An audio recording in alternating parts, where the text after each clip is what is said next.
le plus beau des cadeaux, mais dans un emballage pourri.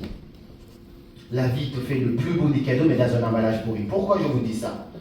L'histoire de Will que je vous raconte, rien n'est néfaste dedans, tout est normal. Il fallait que ça se passe comme ça. Il fallait que la vie, par exemple, me fasse du mal pour que je devienne la personne que je suis aujourd'hui. Imaginez un peu l'inverse de la chose. J'allais voir mon cousin, il me prend dans ses bras, cousin, il me donne 10 euros, 100 euros, ainsi de suite. Est-ce que vous pensez que j'aurais eu la même motivation, la même rage dans ma vie? Non. Donc en fait, c'est exactement ce qui devait m'arriver pour que je puisse m'en servir pour transformer ma vie. Donc parfois, la vie te fait un magnifique, magnifique cadeau, mais dans un emballage pourri. Qui a une feuille de papier, s'il vous plaît? Qui peut me donner une petite feuille de papier, s'il vous plaît? Génial. Merci beaucoup. Ah, ça c'est encore plus grand. C'est gentil, hein? C'est gentil. C'est juste que j'avais besoin de me moucher un petit peu parce que je suis en retard. C'est de la poubelle, c'est rien, que dalle. Mais bon, même si c'est une poubelle, qui veut la poubelle? Il y a très peu de gens qui veulent cette poubelle. Très peu de gens. Et bien très souvent, la vie, c'est comme ça, malheureusement. Va voir cette poubelle dont vous appelez poubelle. C'est une poubelle, hein. Bizarrement, on dirait qu'il y a 10 000 francs CFA là-dedans. Pourtant, qui veut maintenant?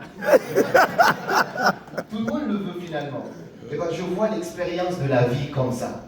Parfois, la vie te fait le plus beau des cadeaux, mais dans un emballage pourri. Parce qu'on se dit, oh, c'est un emballage pourri, c'est pas joli. Au début, c'est pas joli à voir. Mais c'est plus tard, quand tu acceptes cela, que tout change dans ta vie. Rien n'arrive contre toi dans la vie, tout arrive pour toi. Mon but aujourd'hui, c'est que tu puisses te servir de ton histoire, de ce que tu as vécu, pour transformer ta vie et te rendre compte que absolument rien n'est arrivé contre toi. Je vous raconte une petite anecdote très récente dans ma vie. Moi, j'habitais à Poitiers, en France. J'habite à Poitiers, là où il y a le Futuroscope. J'ai fait mes 5 années d'études là-bas, mon master et tout ça. Et puis quand j'ai fini, j'ai créé ma société. Je me suis dit, il faut que je me rapproche de la ville, de la grande ville. Donc je suis venu à Paris. Pour trouver mon logement, j'ai subi la dernière discrimination possible. C'est-à-dire que je voulais trouver un logement, mais quand vous êtes noir et que vous n'avez pas vos parents en France, c'est difficile de trouver un logement, surtout quand vous êtes entrepreneur et que vous n'avez pas de salaire, de fiche de paye.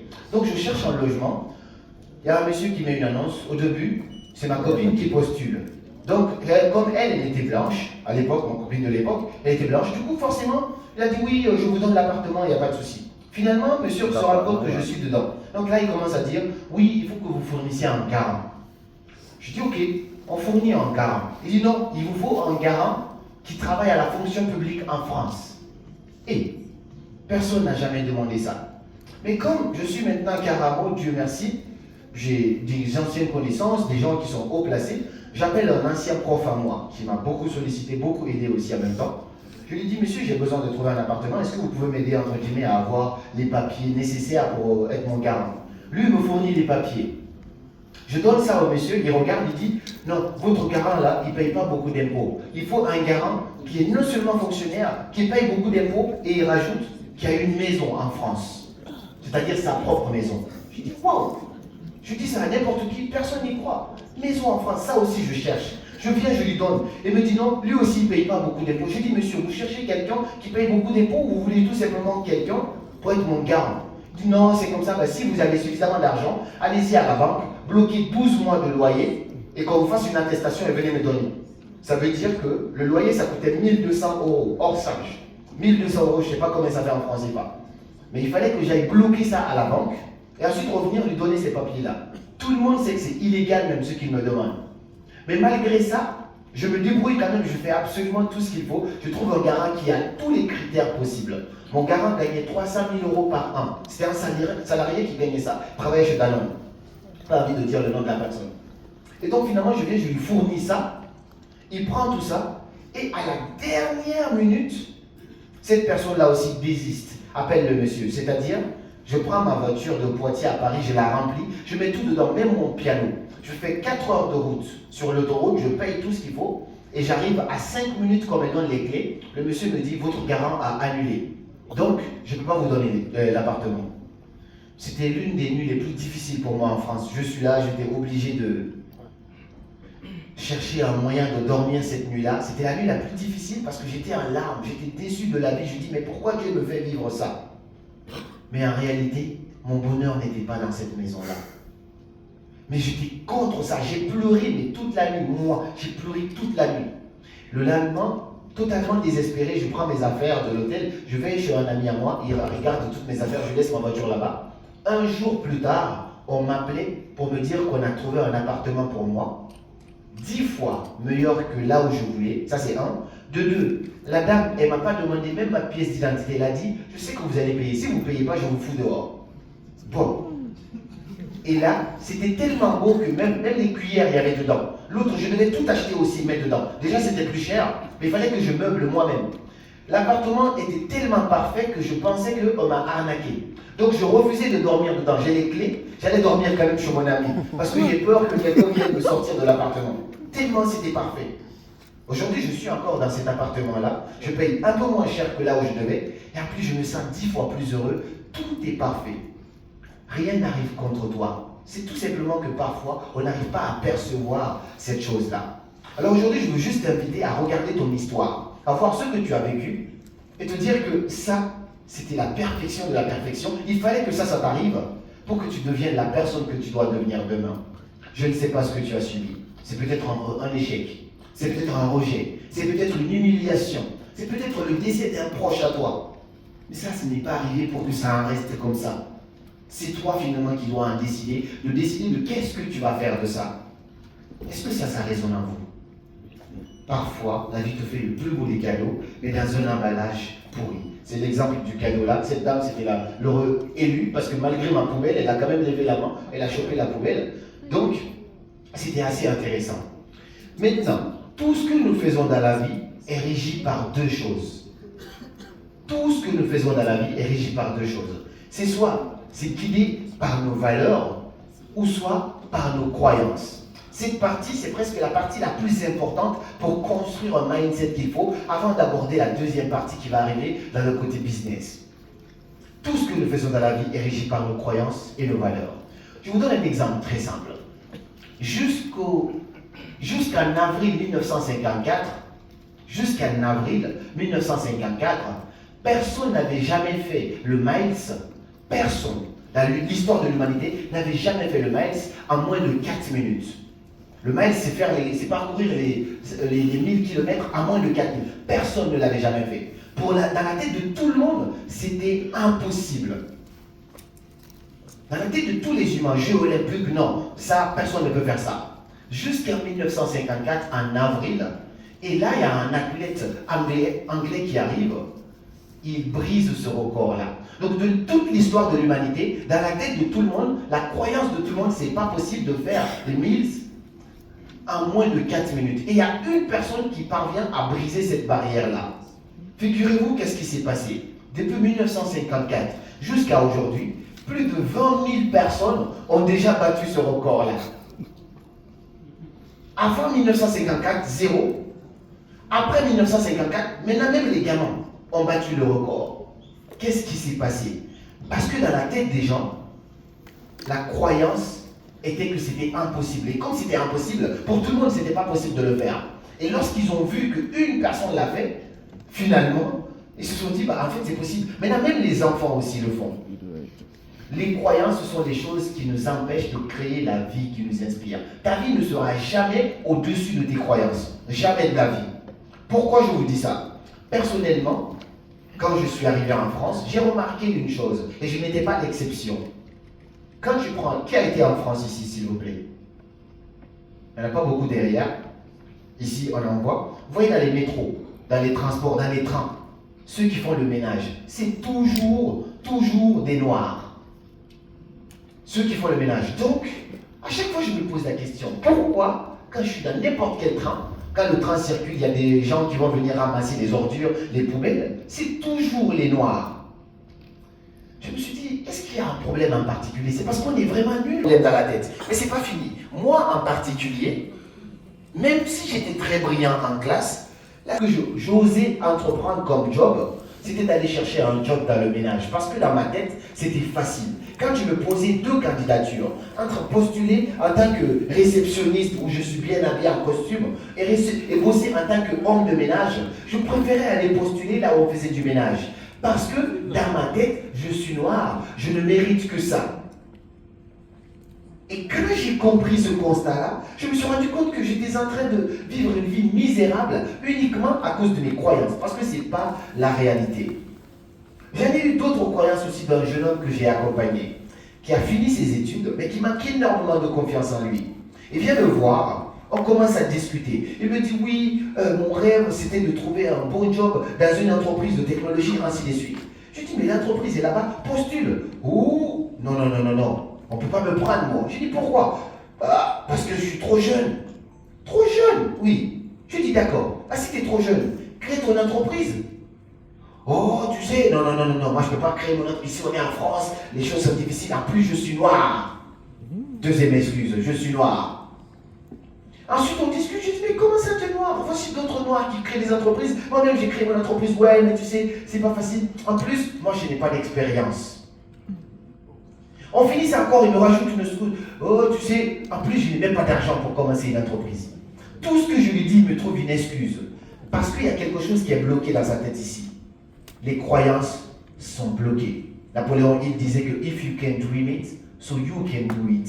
Mais si tu ne peux pas le rêver dans ta tête ici, alors tu ne peux pas le faire. Mon coaching avec ce jeune homme a été très très très difficile.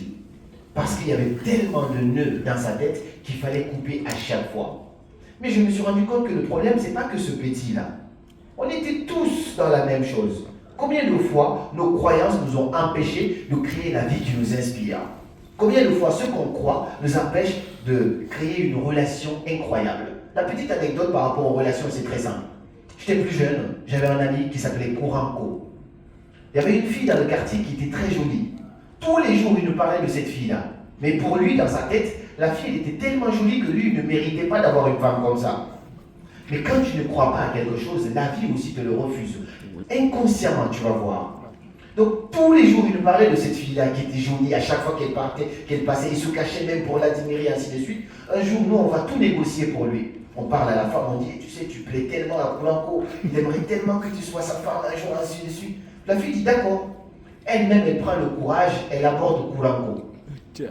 En passage. Elle vient voir Koulanko. Alors, ça va? Tes amis disent que tu m'aimes bien, ainsi de suite. Voici sa réaction. Quoi? Moi j'ai dit ça. Non, qui a dit ça même? Il va chercher celui qui a dit ça. C'est-à-dire, tu as demandé quelque chose à Dieu. Dieu a amené ça jusqu'à devant toi. Mais quand tu crois que tu ne mérites pas ça, finalement, Dieu te le reprend à nouveau. C'était l'opportunité unique pour lui de sortir avec la femme de ses rêves. Mais il n'a pas eu. À cause de ses peurs, de ses croyances. Là, on se moque de Kouranko, mais on vit tous les jours.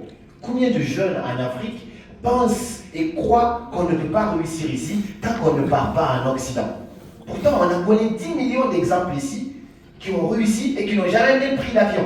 Vous en connaissez aussi des hommes qui ont réussi dans le pays sans jamais prendre l'avion. Levez les mains s'il vous plaît. Sans jamais sortir du pays. Mais moi, je connais des jeunes dans leur tête.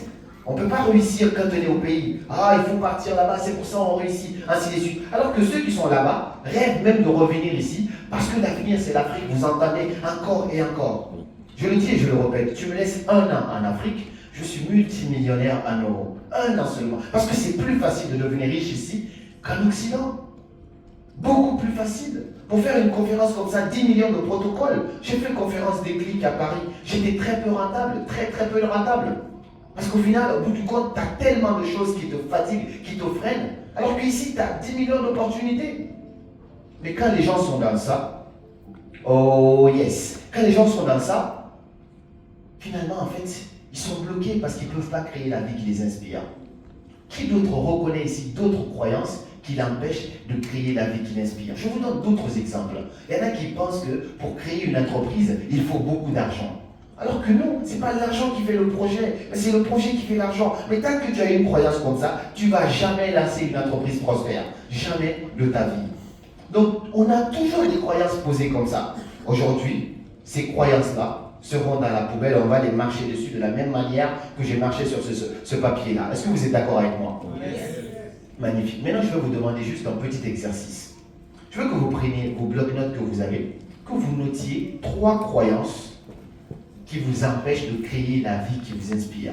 C'est-à-dire un état honnête envers soi-même. Jusqu'à aujourd'hui, quelles sont les 3 croyances qui vous ont toujours empêché d'avancer, de créer la vie qui vous inspire? Est-ce que c'est au côté business? Est-ce que c'est côté relationnel? Est-ce que c'est côté bonheur? Peu importe. Mettez juste 3 croyances sur vos feuilles. Prenez le temps, même si c'est sur ton téléphone. Mets-moi les 3 croyances. On commence là-bas. C'est le début de l'exercice. Juste 3. Je vais commencer à prendre des exemples. Qui peut me rappeler une seule croyance qui, selon lui, jusqu'aujourd'hui, l'a bloqué et l'empêche de créer? Qu'est-ce qu'il a toujours cru, en fait, entre guillemets? Oui. Oui, tu m'en expliques un peu. L'argent, la croyance, c'est quoi la croyance? Comment tu peux développer ça sur l'argent? Quelle est la croyance sur l'argent qui t'a toujours empêché de lancer quelque chose ou de vivre la vie qui t'inspire? Selon moi, je me dis toujours, pour investir, Il faut l'activer. Pas besoin de te présenter, on va gagner du temps. On a perdu un peu de temps.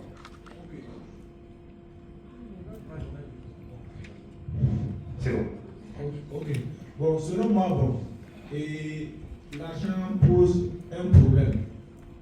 On se dit toujours, sans argent, on ne peut pas entreprendre, on ne peut pas investir. Et nous passons notre temps à chercher de l'argent, à économiser souvent. Et au fil du temps, il y a certains problèmes qui viennent. Qui ramasse encore cet argent. Magnifique. Si on peut mettre ça déjà par terre, l'argent ne fait pas le projet fait l'argent. Qui d'autre a d'autres croyances limitantes qui l'ont toujours freiné? Je prends une autre dernière personne pour qu'on puisse avancer.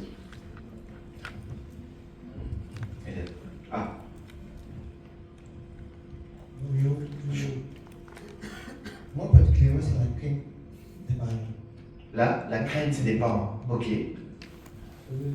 Ici au Burkina, effectivement, c'est dans les familles, moi aussi. Quand un enfant a une vision, et cette vision ne parle pas dans la même vision que les parents. On a tendance à lui dire qu'un enfant qui n'occupe pas ses parents ne réussit jamais. J'aime bien, je connais ça. Magnifique. Merci beaucoup. Donc, est-ce que vous avez pris le temps de noter au moins 1 ou 2 croyances, ou 3 maximum, sur vos feuilles? Ça commence là d'abord. C'est bon? On peut avancer sur la deuxième étape. Une fois que vous avez écrit les 3 croyances, je veux que vous mettiez des flèches. Que vous vous dites par exemple, quelle est la conséquence de chacune de ces croyances dans ta vie aujourd'hui? Quelles sont les conséquences de chacune de ces croyances dans ta vie aujourd'hui? Ça, c'est un exercice ultra puissant pour briser les barrières limitantes. Donc, je mets une croyance ici, j'en mets une autre, et puis j'en mets une autre. Et ensuite, quand la croyance, elle est là, par exemple, là, là, après, je mets les conséquences de cette croyance-là sur ma vie. Là, pareil, je mets les conséquences sur ma vie. Là, pareil, je mets les conséquences sur ma vie. Donc, la première croyance peut être, par exemple, j'ai toujours cru, comme il le dit, qu'il fallait avoir beaucoup d'argent pour lancer un business. Tant que tu es bloqué dans cette croyance-là, tu ne peux pas créer la vie qui t'inspire. L'autre croyance qui veut être là, ça veut dire qu'on ne peut pas réussir quand on est en Afrique, on ne peut pas réussir sur YouTube, on ne peut pas influencer les gens quand on est en Afrique, il faut être là-bas. Deuxième croyance. Troisième croyance, ça veut dire qu'il faut avoir, je ne sais pas, beaucoup d'argent pour trouver la femme de tes rêves, la femme que tu dois épouser, ainsi de suite. Alors que j'en connais d'autres qui ont épousé leur femme et puis ils ont évolué en même temps. Barack Obama en est un exemple concret. Donc, toutes ces croyances-là, lorsque vous les notez, il faut avoir aussi les conséquences de ces croyances-là sur ta vie. En ce qui me concernait, le fait d'avoir une croyance et dire que il fallait que, entre guillemets, il fallait que je fasse seulement les jobs de ménage, les jobs de merde, et pas les autres jobs parce que je ne méritais pas ça, parce que j'étais noir, ça m'empêchait de gagner déjà beaucoup plus d'argent, ça c'était la première chose. Ça m'empêchait d'avoir de l'estime en moi-même parce que je faisais des jobs dégueulasses, je sais que je faisais des boulots, c'était vraiment inconfortable, on aura l'occasion d'en parler.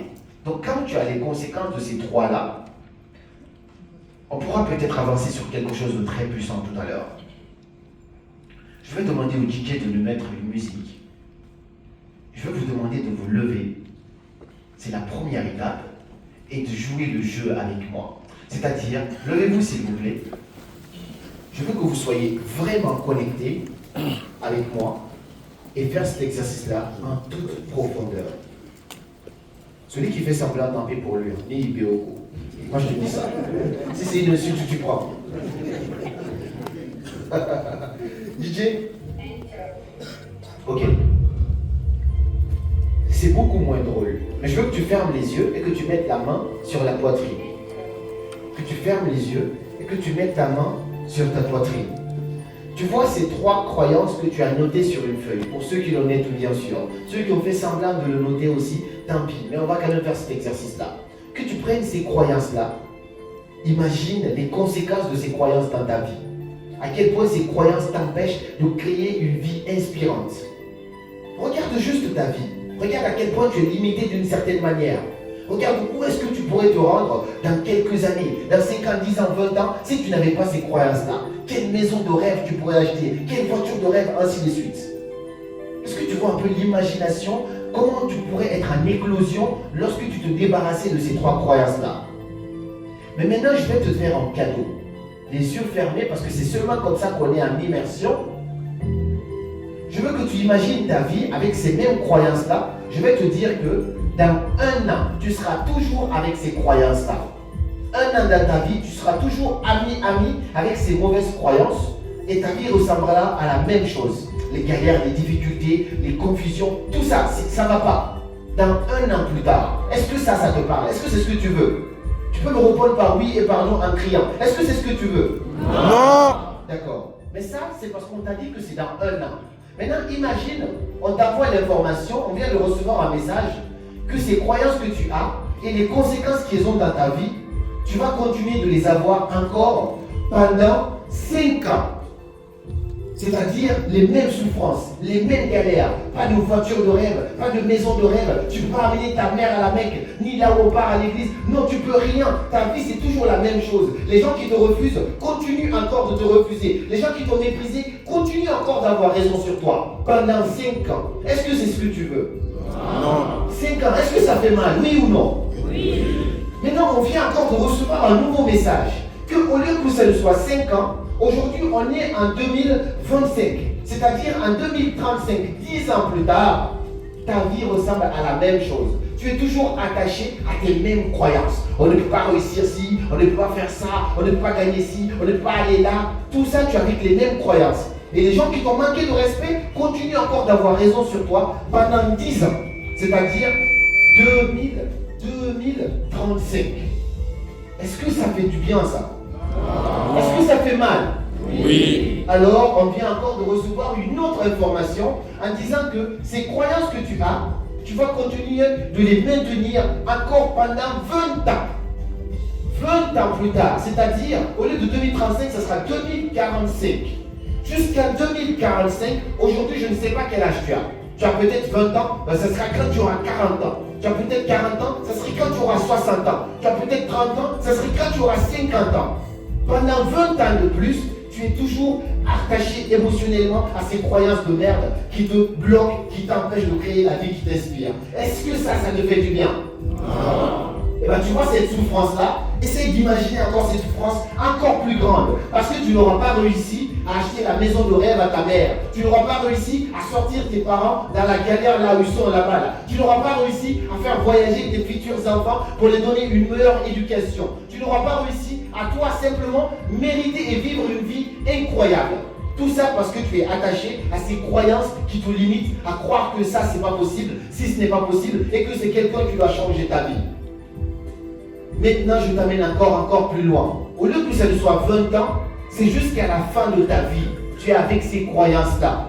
C'est-à-dire, toi qui es là aujourd'hui en 2025, jusqu'à la fin de ta vie, tu vis la même chose. Ta vie ressemble à la même. Tous les jours, c'est des galères. Parce qu'il n'y a personne, absolument personne, qui viendra te sauver tant que tu ne t'es pas débarrassé de ces croyances-là. Tu ne pourras jamais rouler dans ta voiture de rêve. Tu ne pourras jamais acheter ta maison de rêve. Tu ne pourras jamais être une bénédiction pour le monde entier parce que tu es attaché à ces croyances-là. Est-ce que ça fait du bien? Non. Eh bien, pour une fois, je veux que tu prennes cette douleur que ça fait de vivre ça pendant 5 ans, pendant 10 ans, pendant 15 ans, pendant 20 ans, pendant la fin, jusqu'au restant de ta vie, la douleur que ça peut faire. Il faut que tu prennes cette douleur-là, que tu la lèves et que tu cries du plus profond de toi en disant que c'est terminé. C'est-à-dire, tu lèves ça comme ça en disant stop! Stop!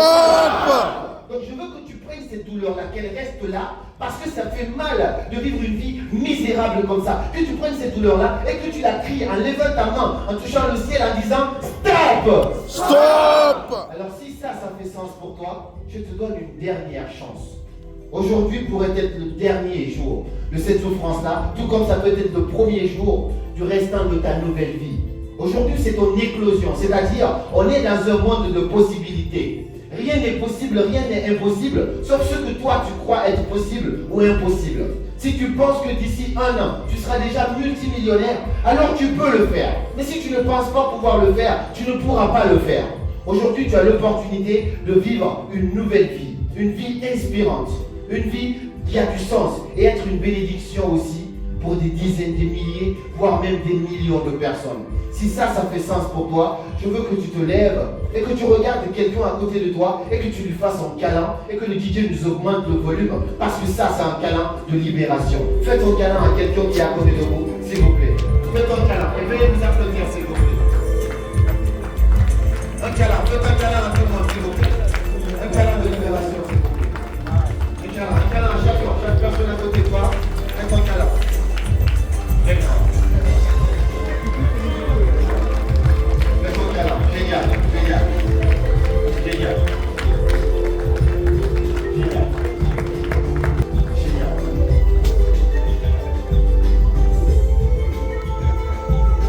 Oh! Yes! Magnifique, magnifique. Est-ce que ça va? On peut vous rasseoir. Est-ce que ça va? On a besoin de passer par là pour créer une vie inspirante. Quand tu dis aux gens, je vais t'enseigner comment faire du business, ils veulent directement que tu leur donnes du business. Ils n'aiment pas passer par les phases de développement personnel. Ils veulent gagner de l'argent, mais ils ne veulent pas devenir riches. Et ça, c'est une grosse connerie. Parce que récemment, j'ai un ami à moi, que ma soeur aussi est là, elle connaît. Dans notre quartier, c'était les plus riches. Ils roulaient dans des belles voitures, des incroyables voitures. Et ce monsieur-là, jamais de la vie, on aurait cru que ça va pu être quelque chose de différent un jour. Nous, on pensait qu'il était riche. Il changeait de voiture, il avait beaucoup de maisons un peu partout. Mais ce monsieur avait juste beaucoup d'argent, mais il n'était pas riche. Quelques années plus tard, aujourd'hui, j'ai appris que sa femme est malade. Pour l'amener rien qu'au Maroc, ils doivent faire des cotisations auprès des connaissances pour pouvoir l'amener. Quelqu'un qui a touché même le million d'euros, des millions d'euros. Aujourd'hui, se retrouve, sa propre femme est malade, il faut cotiser de l'argent pour aller la soigner. Parce que ce monsieur avait eu de l'argent, mais il n'était pas riche. Ici, on veut devenir riche. Parce que être riche, ça comble absolument tout. Être riche, ça veut dire que je te mets dans une pièce, je te prends aujourd'hui, je t'amène dans un pays, dans 6 mois, tu redeviens encore là où tu étais. C'est-à-dire que tu crées encore de la richesse. C'est ce que moi j'appelle être riche. C'est pourquoi il y a une magnifique citation qui dit qu'ils sont tellement pauvres que la seule chose qu'ils ont, c'est de l'argent. Ils sont tellement pauvres que la seule chose qu'ils ont, c'est de l'argent. On ne peut pas s'arrêter à ça. L'argent, c'est une partie de la richesse. On doit aller au-delà de ça. J'ai réussi à passer de, comme je vous dis tout à l'heure, de l'histoire de lui, de ce jeune homme qui gagnait moins d'1 euro par jour, qui faisait des journées sans petit déjeuner, qui essayait de faire le choix entre est-ce que je mange à midi ou est-ce que je mange le soir. Aujourd'hui, à créer mon agence en plein Paris avec mes bureaux, ça c'est quelques images. Aujourd'hui, à faire des magnifiques conférences où il y a le Premier ministre du pays, même si je ne suis pas du tout politique ni fan, mais c'est des gens qui viennent finalement parce qu'ils voient que tu as un impact et que tu es en train d'influencer, changer la vie des gens. Ça c'est Black M aussi à côté. Qui connaît Black M dans la salle? Ok, ça c'est Black M, avec lui j'ai eu une interview récemment, et il était aussi à l'inauguration de nos bureaux, du bureau de mon agence de marketing, parce qu'on crée des spots publicitaires et tout ça pour des grosses boîtes, ainsi de suite. Mais tout ça, c'est pour vous dire que c'est possible. Mais ça n'aurait pas été possible sans passer par les phases par lesquelles je viens de vous faire passer, c'est-à-dire briser les croyances limitantes. Pour moi, aujourd'hui, je vois la vie comme un jeu. Parc d'attraction. Je vois une attraction, ça me plaît. Oh tiens, c'est sympa ça. J'essaye. Si ça ne marche pas pour moi, bon, finalement, je dis, bon, c'était pas ça, j'essayerai autre chose. Je suis un peu dans cette philosophie-là. On vient faire l'exercice, mais je vais vous partager une des clés qui guide ma vie au quotidien. Mais pour vous partager cette clé-là, on va faire un exercice très concret ou peut-être un apprentissage très profond. Donc je vous demanderai de vous concentrer réellement. Parce que ce qu'on va voir, c'est le pilier de ma vie. Tout est condensé et mis là-dedans. En fait, j'aurais pu vous citer tout ça individuellement, mais je veux que ça soit condensé pour que ça soit structuré. Ce que je vais vous partager est défini comme ça.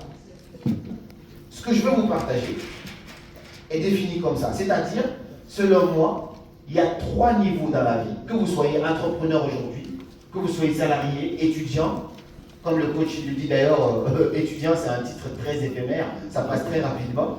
Donc, peu importe votre niveau de vie aujourd'hui, je vais vous classifier. On va classifier ça en 3 niveaux.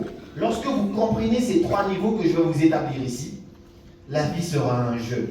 C'est-à-dire, vous êtes riche. Vous n'avez pas de l'argent tout de suite instantanément, mais c'est juste une question de temps. Avec ça, absolument rien ne va vous arrêter. Je mets tous les ingrédients là, tout de suite là. Il y a 3 niveaux. Le premier niveau, je le cite directement, c'est de faire l'état des lieux. Vous savez, quand vous achetez un appartement ou louez un appartement, il y a un état des lieux qu'on va faire. Pour voir ça c'est où, ça c'est là, ça c'était comme ça, ainsi de suite. Deuxième niveau, il y a le niveau de l'innovation. Et troisième niveau, il y a le niveau de la vente. Donc même pour les multi-entrepreneurs que je connais, et multimillionnaires, ils passent par ces étapes-là. Et quand on maîtrise ces étapes-là et qu'on est honnête envers soi-même, absolument tout change. Est-ce que vous êtes prêts pour la masterclass qui va arriver? Non, il n'y a pas de oui dans cette salle, les gars. Est-ce que vous êtes prêts pour la masterclass qui arrive? Yes! Si vous êtes prêts, faites trembler cette salle en disant yes, s'il vous plaît. Yes! Magnifique. Si vous voulez transformer votre vie en 6 mois, mais le plus rapidement possible, je suis très transparent parce que je n'enseigne pas seulement ce que j'ai lu, j'enseigne ce que j'ai vécu, mon histoire, mon vécu, et l'histoire aussi de gens que j'accompagne. Il y a 3 niveaux. Mais dans le premier niveau, on a 4 étapes. Ces 4 étapes vont résumer presque tout mon parcours de vie et la vie des milliardaires, des multimilliardaires que vous connaissez. C'est-à-dire pour transformer ta vie aujourd'hui. Dans le premier niveau qu'on appelle état des lieux, il y a 4 phases qu'il faut compléter. Ces 4 phases-là, vous pouvez les faire instantanément, même ici. Ces 4 phases-là, on peut les faire tout de suite.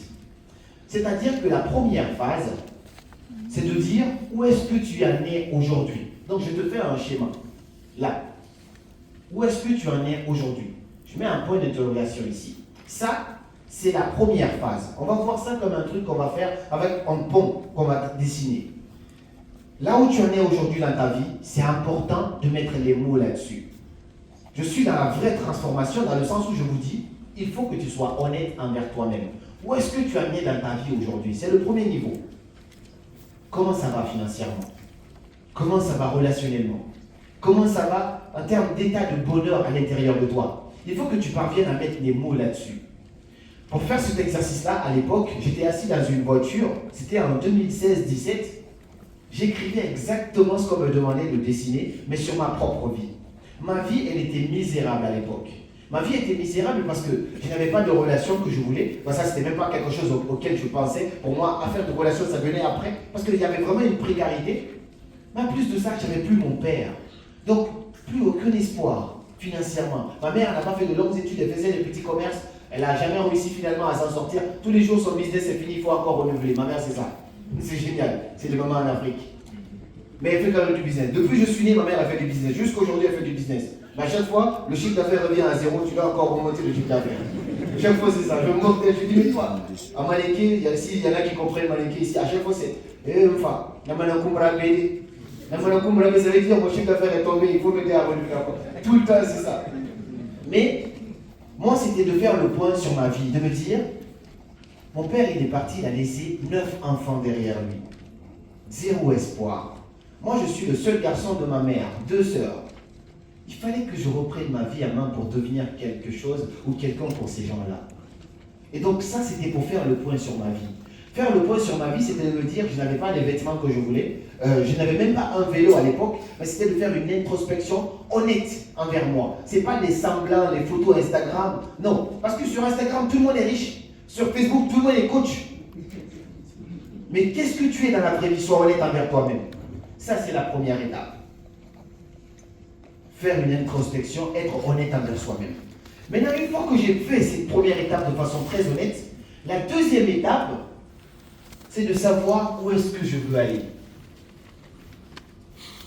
Où est-ce que je veux aller? Donc, de là à là, l'étape suivante, c'est où est-ce que je veux aller?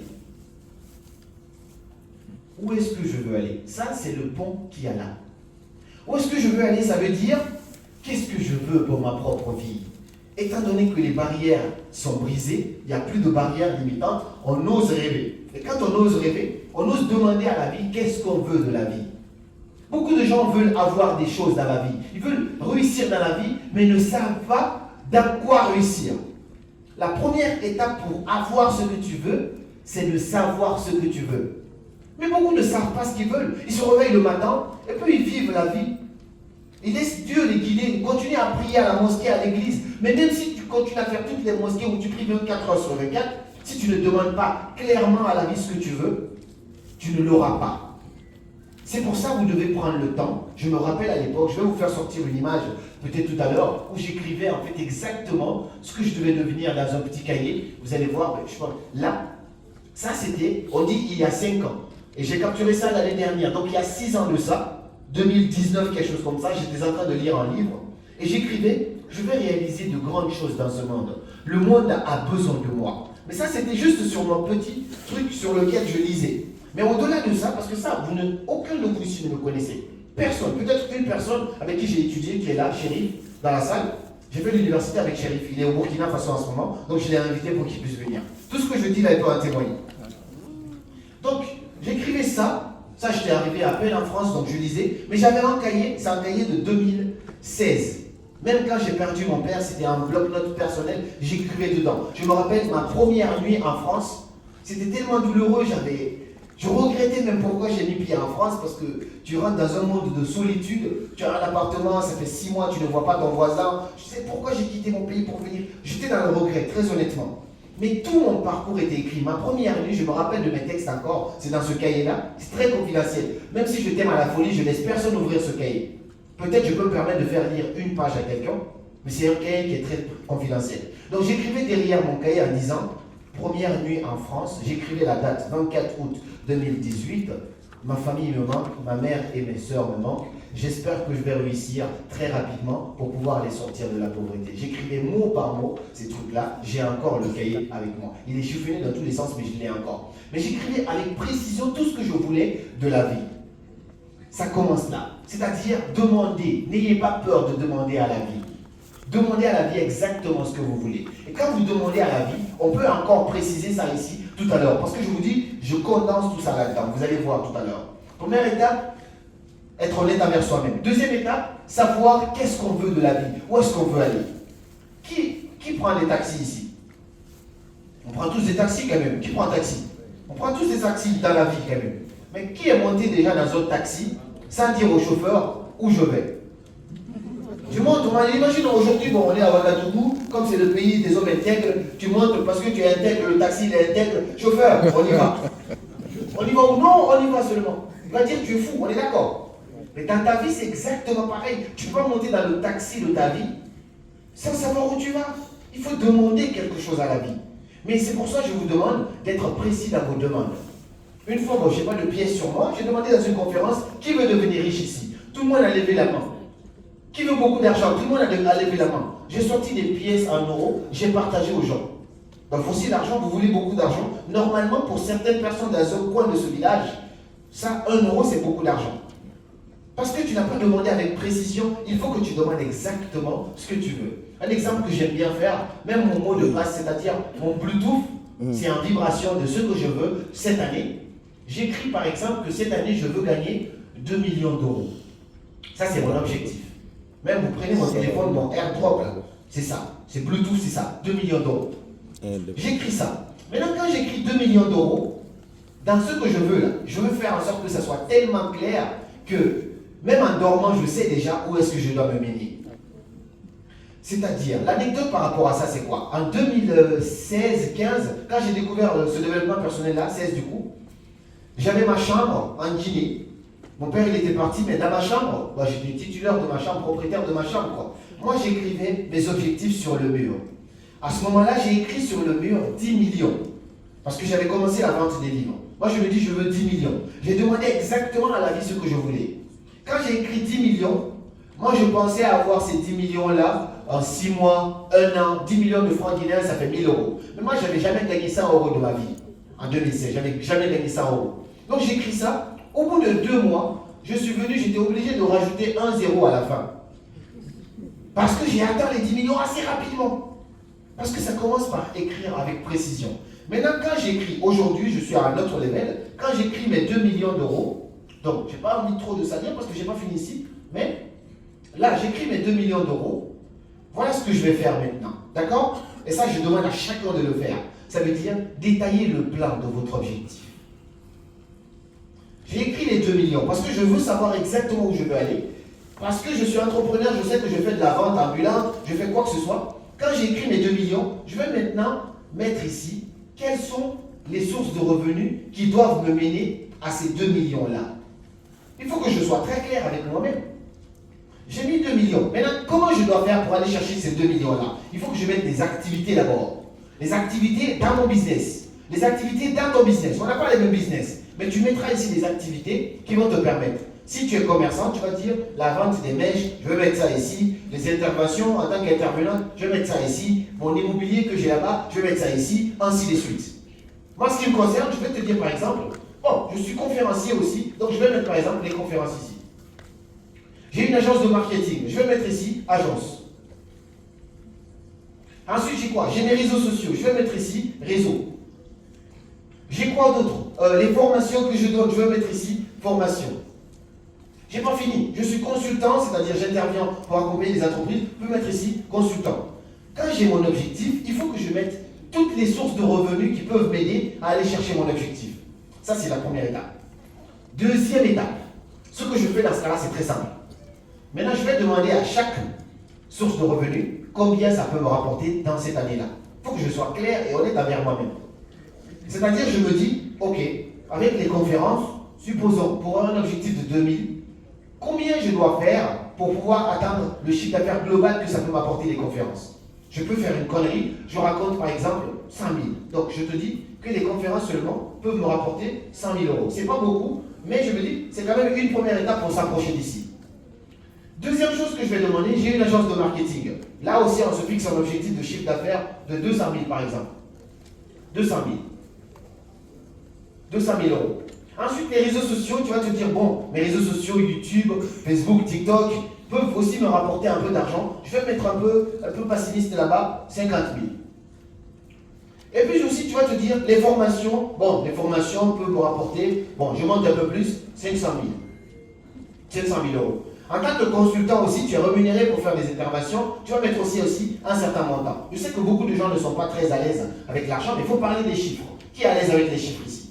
C'est important de parler des chiffres, parce qu'en Afrique, on a souvent cette tendance-là à être tabou. Tu vas voir un multimillionnaire, tu vas lui dire, comment tu es devenu riche? Mon fils, la baraka, ça ne marche pas ça, il faut nous dire concrètement comment tu as fait. Donc voilà, on est un peu dans ce truc comme ça.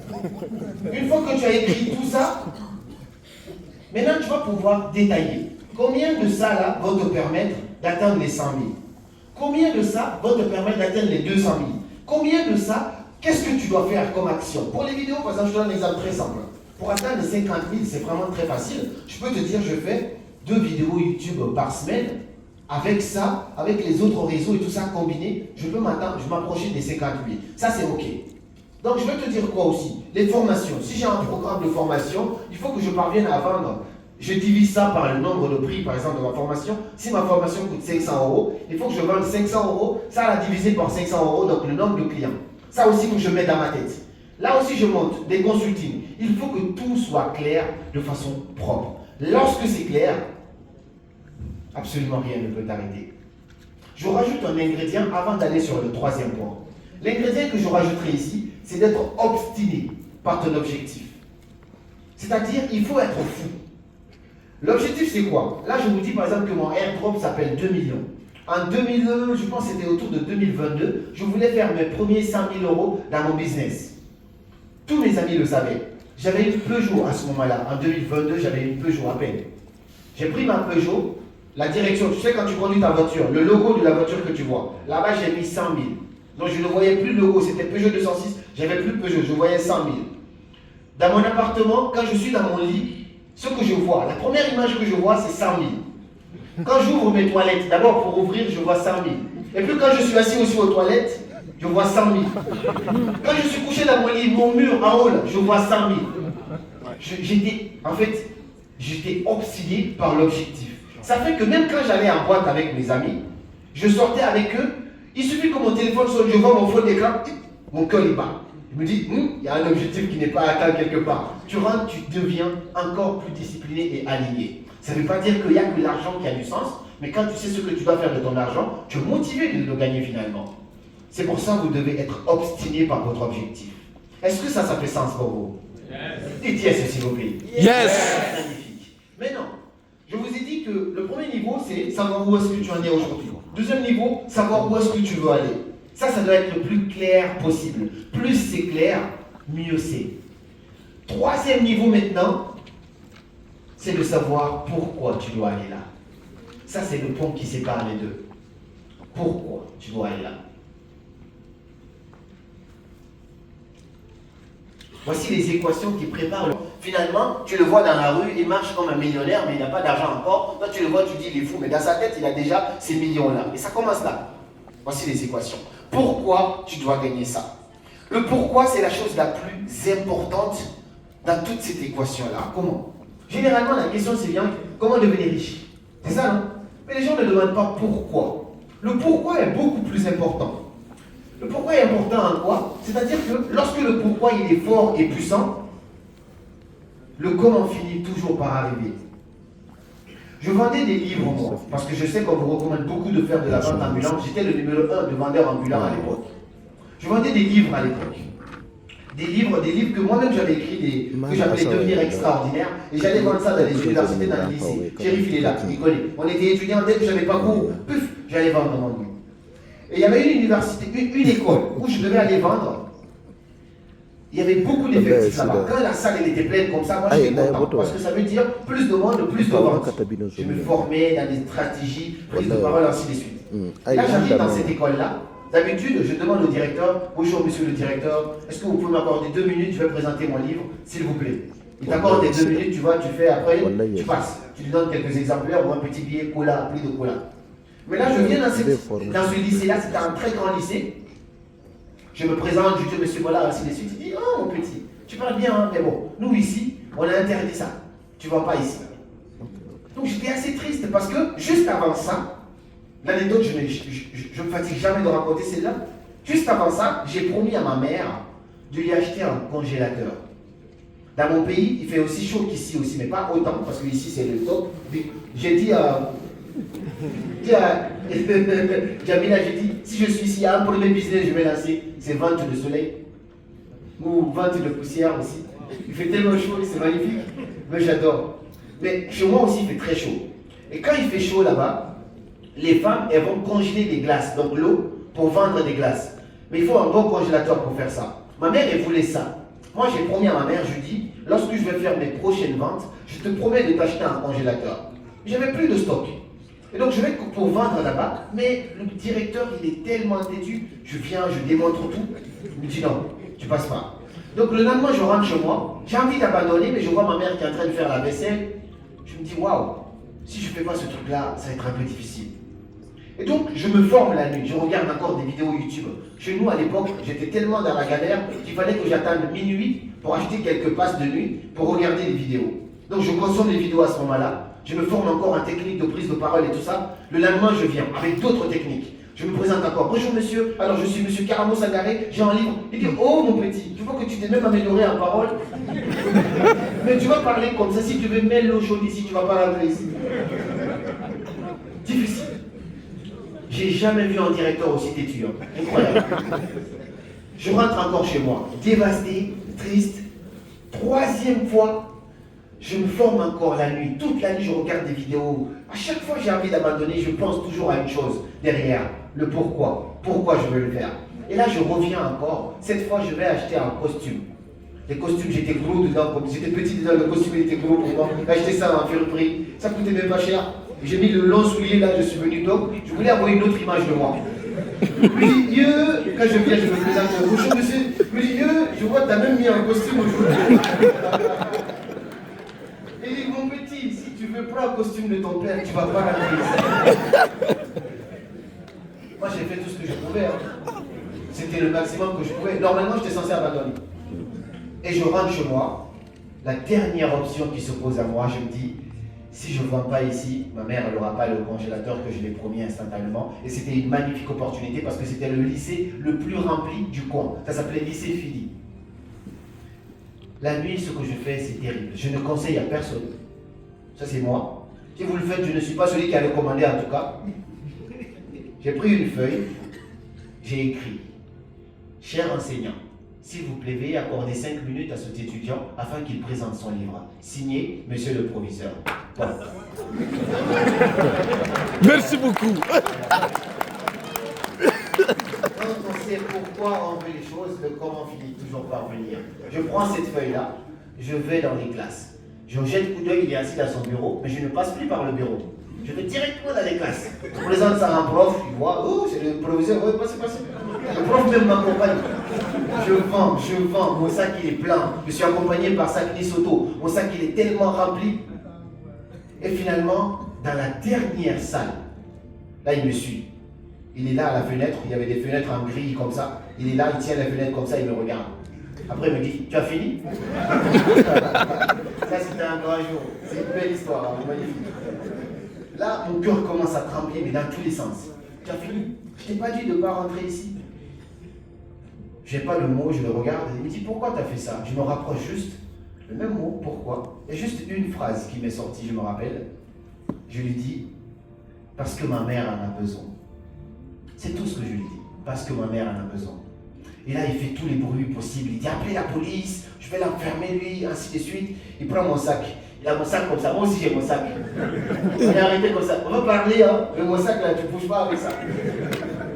Donc, il fait tous les bruits possibles. Viens dans mon bureau, on va dans son bureau. On marche dans le bureau, il a le sac, j'ai le sac. Parce que ça, c'est la mission. Donc, on s'assied dans le bureau, il commence à m'intimider dans tous les sens. Pour résumer l'histoire, c'est que, au lieu d'appeler la police, finalement, il demande, c'est qui tes parents? Je vais les appeler d'abord, ainsi de suite. Je dis, bah, mon père, il est décédé. C'est qui ton père? C'est Dr Sangaré qui avait sa clinique ici, là. Il dit, quel Dr Sangaré? Je dis, Dr Sangaré qui avait sa clinique à côté et tout ça. Il dit, lui, c'est ton père? Je dis, ouais. Il dit, Stafford, parle-moi, mon petit.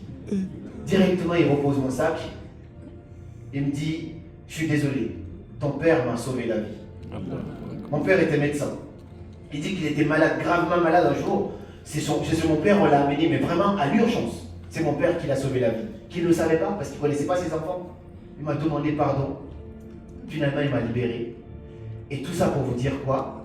Bien sûr, mon père l'avait sauvé la vie. Mais si je n'avais pas eu le courage d'écrire cette lettre-là, d'aller au-delà de ce qu'on m'a mis comme barrière, j'aurais jamais vendu là. On est d'accord? C'est pour ça. C'est pour ça. Je veux que vous cherchiez ça du plus profond de vous-même.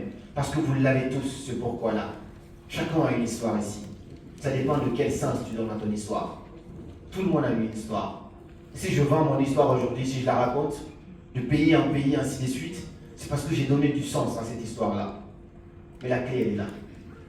La clé de ma réussite, de mon parcours aujourd'hui, c'est parce que j'ai un pourquoi plus fort que moi-même. Vous devez avoir un pourquoi qui va au-delà de votre personne. Parce que si c'est seulement pour ma personne, je le dis et je le répète, je suis à un niveau aujourd'hui, je vais acheter quelque part à bas, je me couche là-bas, je vis la vie d'influenceur, je lève les deux pieds à l'air, regardez ma vie, c'est fini. Mais parce qu'il y a un pourquoi qui est beaucoup plus fort, que même quand les gens disent, oh félicitations, tu as eu beaucoup d'argent, pour moi, c'est pas beaucoup d'argent, parce que ma vision elle est là, et ce que les gens voient elle est là, parce que le pourquoi il est puissant. Voici la clé, avoir un pourquoi fort. Et une fois que ce pourquoi-là il est construit, je sais que vous l'avez en vous. La dernière étape, du coup, comme je vous ai dit, il y a 3 étapes. Ça, c'était le premier. Ça, c'était le deuxième. Là, le troisième. Maintenant, 4e étape, je vais le poser là. C'est un comment. On a fini avec le pourquoi. Maintenant, on peut se demander comment y arriver. Comme le pourquoi, il est clair, maintenant, le comment va pouvoir avoir du sens. Comment on fait pour devenir riche? Comment on fait pour gagner en visibilité sur les réseaux? Comment devenir une source de lumière pour des dizaines, des centaines, voire des millions de personnes? Maintenant, on peut demander le comment. Maintenant, pour demander le comment, moi je facilite les choses. Qui connaît la loi de Lavoisier ici? La loi de Lavoisier. Plus rien ne se perd, plus rien ne se crée, tout se transforme. Lorsque vous maîtrisez cette équation-là, moi je n'ai pas étudié la chimie pour dire 2x carré, hein, c'est pas mon problème. Mais voici les choses dont on peut vraiment se servir parce que tout est transformation à ce moment. Là, c'est Tony Robbins. Qui connaît Tony Robbins? Ok. Ça, c'est l'une de mes plus belles fiertés parce que de la même manière que vous me prenez en photo, ici, c'est comme ça que je l'ai pris en photo aussi, moi aussi.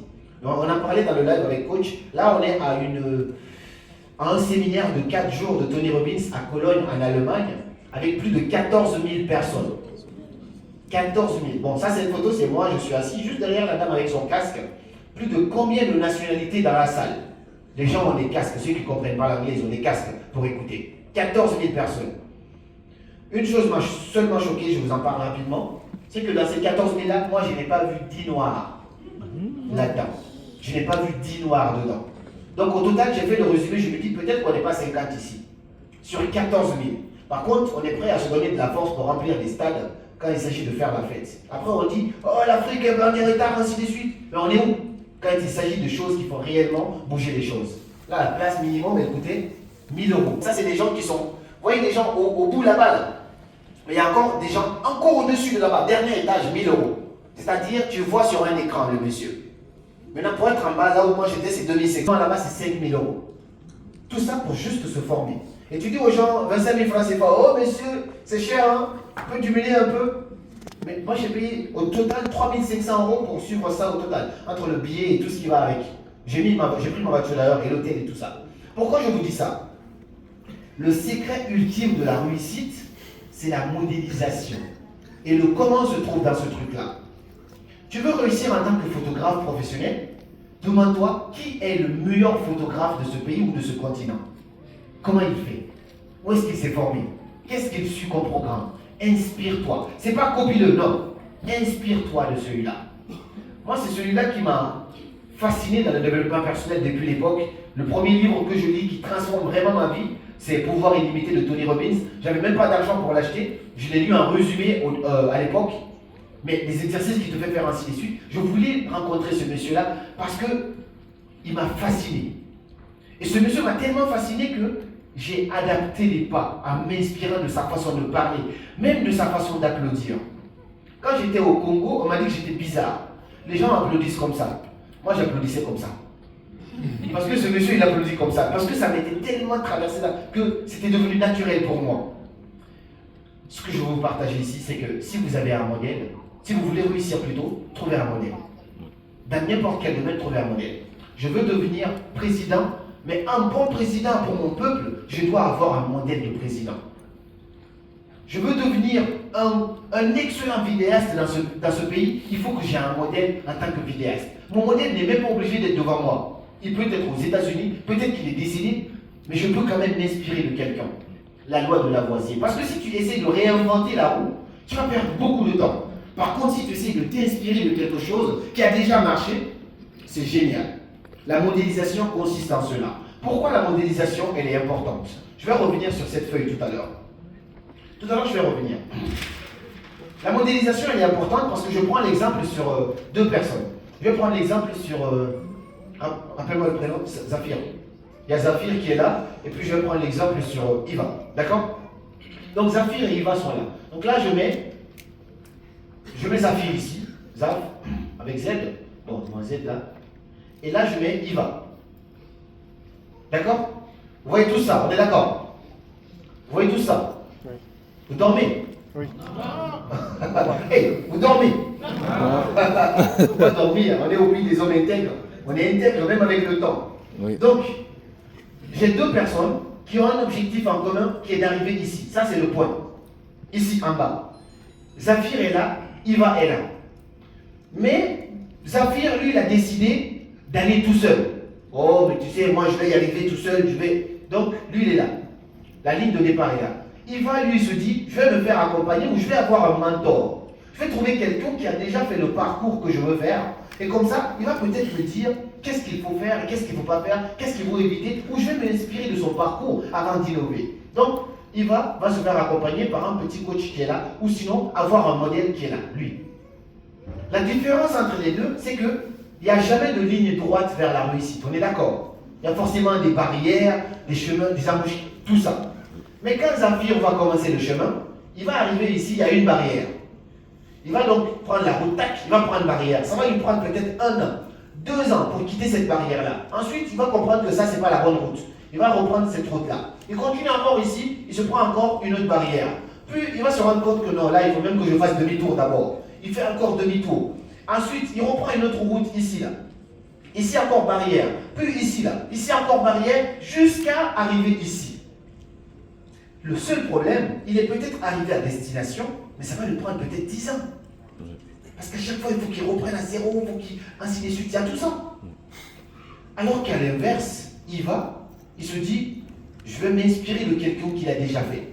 Moi, je suis photographe, je veux faire les meilleures photos possibles. Je vais m'inspirer d'un photographe qui a eu, mais qui a vraiment raflé tous les partenariats, ou qui a voyagé de pays à pays. Je m'inspire de son parcours. Comment il faisait?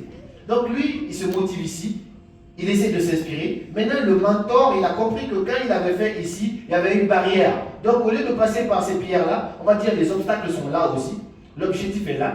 Il va prendre le chemin comme ça. Puis il va éviter ça tout doucement, il va revenir un peu par là, il va venir là. Il va éviter ça tout doucement, il va venir jusqu'à côté, il va contourner, puis il sera là. Dans tous les cas, ça pouvait être une ligne, mais ça ne sera jamais en mode oui, tout sera parfait. Ce qui est sûr, c'est que sa courbe sera beaucoup plus rapprochée que l'autre. La différence entre avoir un modèle et ne pas avoir un modèle, c'est là.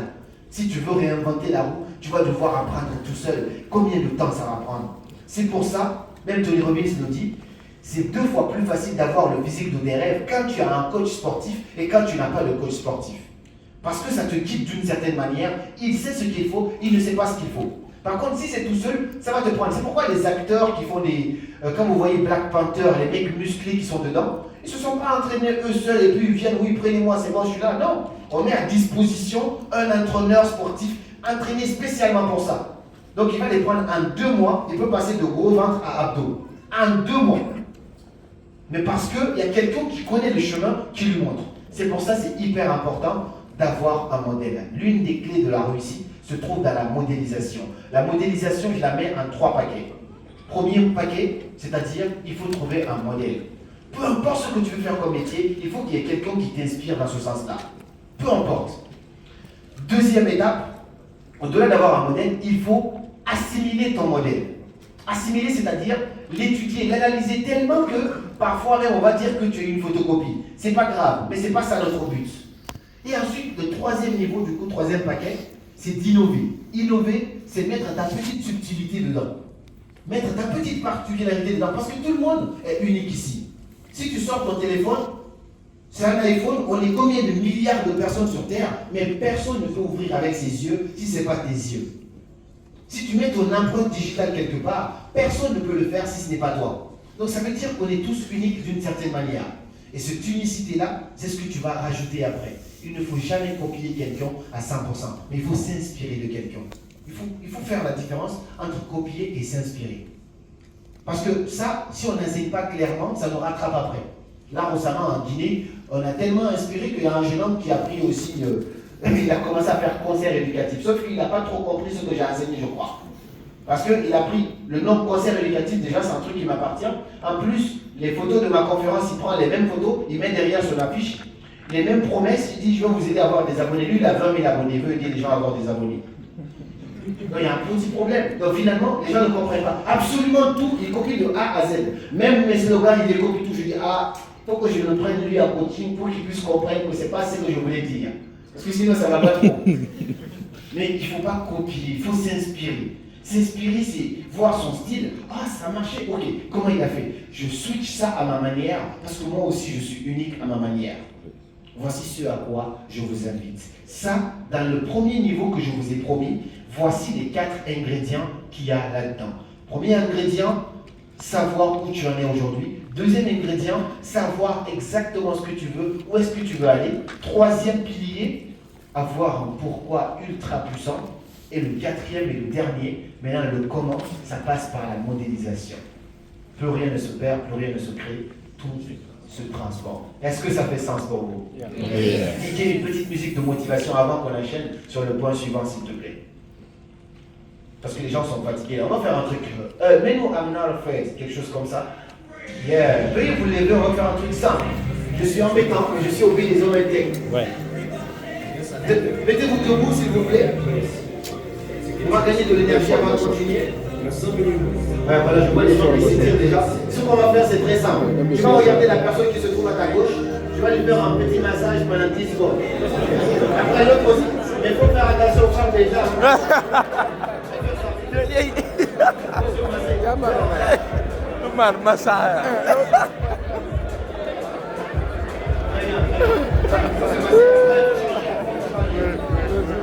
Les gens qui ont...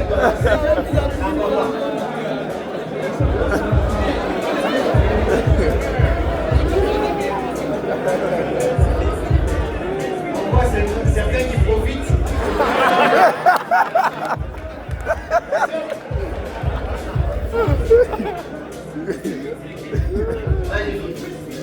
Dans le sens où, à l'époque, je me croyais riche alors que je n'avais pas grand-chose, mais parce que mes standards étaient très très bas. Une petite anecdote très récente. J'aime bien aller dans les châteaux, comme je vous le dis. Le coach, il le sait, je l'en parle d'ailleurs. L'expérience de château, quand tu découvres, ça n'a rien à voir avec les hôtels, donc finalement tu deviens accro. Et c'était l'anniversaire de mon ex-copine, du coup, finalement. Et quand c'est des personnes que j'aime, je ne compte pas. Et donc là, je l'invite dans un château pour son anniversaire. Surprise, elle sait même pas où je l'amène. D'abord, je l'amène faire un vol. C'était le même jour d'anniversaire que mon ami Mr. Drimax. Il y en a qui connaissent Mr. Drimax? Ok. Je les ai tous les deux envoyés pour faire un vol. Moi, je suis resté en bas, j'ai fait le caméraman. Ils sont montés, ils ont volé. C'était magnifique. Ils ont fait des photos, il n'y a pas de souci. Et après, on a dit au revoir à Mr. Drimax, on l'a déposé. Et puis après, j'ai invité l'autre au château. Tout planifié. À chaque fois, j'appelais, on me disait, je demande, ouais, la chambre, ça coûte combien? Je veux la meilleure chambre, c'est-à-dire la suite présidentielle, si vous en avez. Oui, mettez. Ensuite, il y a quoi d'autre comme service? Il y a massage, mettez. Il y a quoi d'autre comme service? Il y a petit déjeuner, mettez. Dîner le soir, restaurant étoilé, mettez. J'ai absolument tout mis. Sauna, hammam, tout. J'ai même pas regardé la facture. Jusqu'aujourd'hui, je ne sais pas exactement combien j'ai payé. Parce que je n'ai pas osé regarder la facture. C'est mieux de ne pas regarder parfois. Mais pourquoi je vous dis ça? C'est que je suis allé dans ce château-là. C'est bien de faire un travail qui a du sens. C'est bien de faire un travail qui laisse un impact positif, très honnêtement. Parce que le but, ce n'est pas d'être connu. Parce que beaucoup de gens sont connus, mais quand vous les voyez, vous vous cachez. Vous les voyez juste à distance. Oh, c'est lui là. Oh. Parce que tu n'as pas envie de faire une photo avec lui. Tu ne veux pas que ton image soit associée à son image. Par contre, il y a des gens qui sont un peu moins connus, mais quand tu les vois, waouh, on peut faire une photo s'il te plaît. Parce que c'est des gens qui sont connus, mais dans le bon sens. Qui laissent un impact positif. Et donc, je vais dans ce château-là. Je ne m'attendais pas à ma grande surprise le matin. On est en train de prendre le petit déjeuner. Il y a un monsieur, je me retourne déjà, je vois une photo d'un monsieur un peu mal habillé, désolé, mais qui salue tout le monde. Et puis finalement, je dis, c'est qui ce monsieur-là? Et à ma surprise, il y a un monsieur qui vient en face de moi directement. Je retourne ma tête, je regarde les photos, je regarde le monsieur, je dis, il y a quand même une ressemblance. Il me dit, monsieur Sangaré? Je dis, comment lui là, il connaît mon nom, un monsieur de 60 ans? Un blanc. Je dis oui. Il dit, ah, c'est magnifique ce que vous faites, j'adore vos vidéos. Surtout votre vidéo dans laquelle vous parlez de cadeaux de la vie dans un emballage pourri. J'ai dit, waouh, ça c'est une ancienne vidéo. Ça veut dire que vraiment il est allé chercher, soit il me suivait, soit il est quand même allé chercher, parce que c'est du marketing, il faut bien accueillir le client. Magnifique. Et après, je retourne ma tête, je dis, attendez, c'est vous sur la photo? Au début, il me fait la blague, il me dit, non, c'est pas moi. Après, finalement, il me dit, ouais, c'est moi. Je dis, ah, cool. Je dis, c'est ça là. Il dit, oui. Je dis tout ça là. Ça c'est pour vous? Et il me dit oui.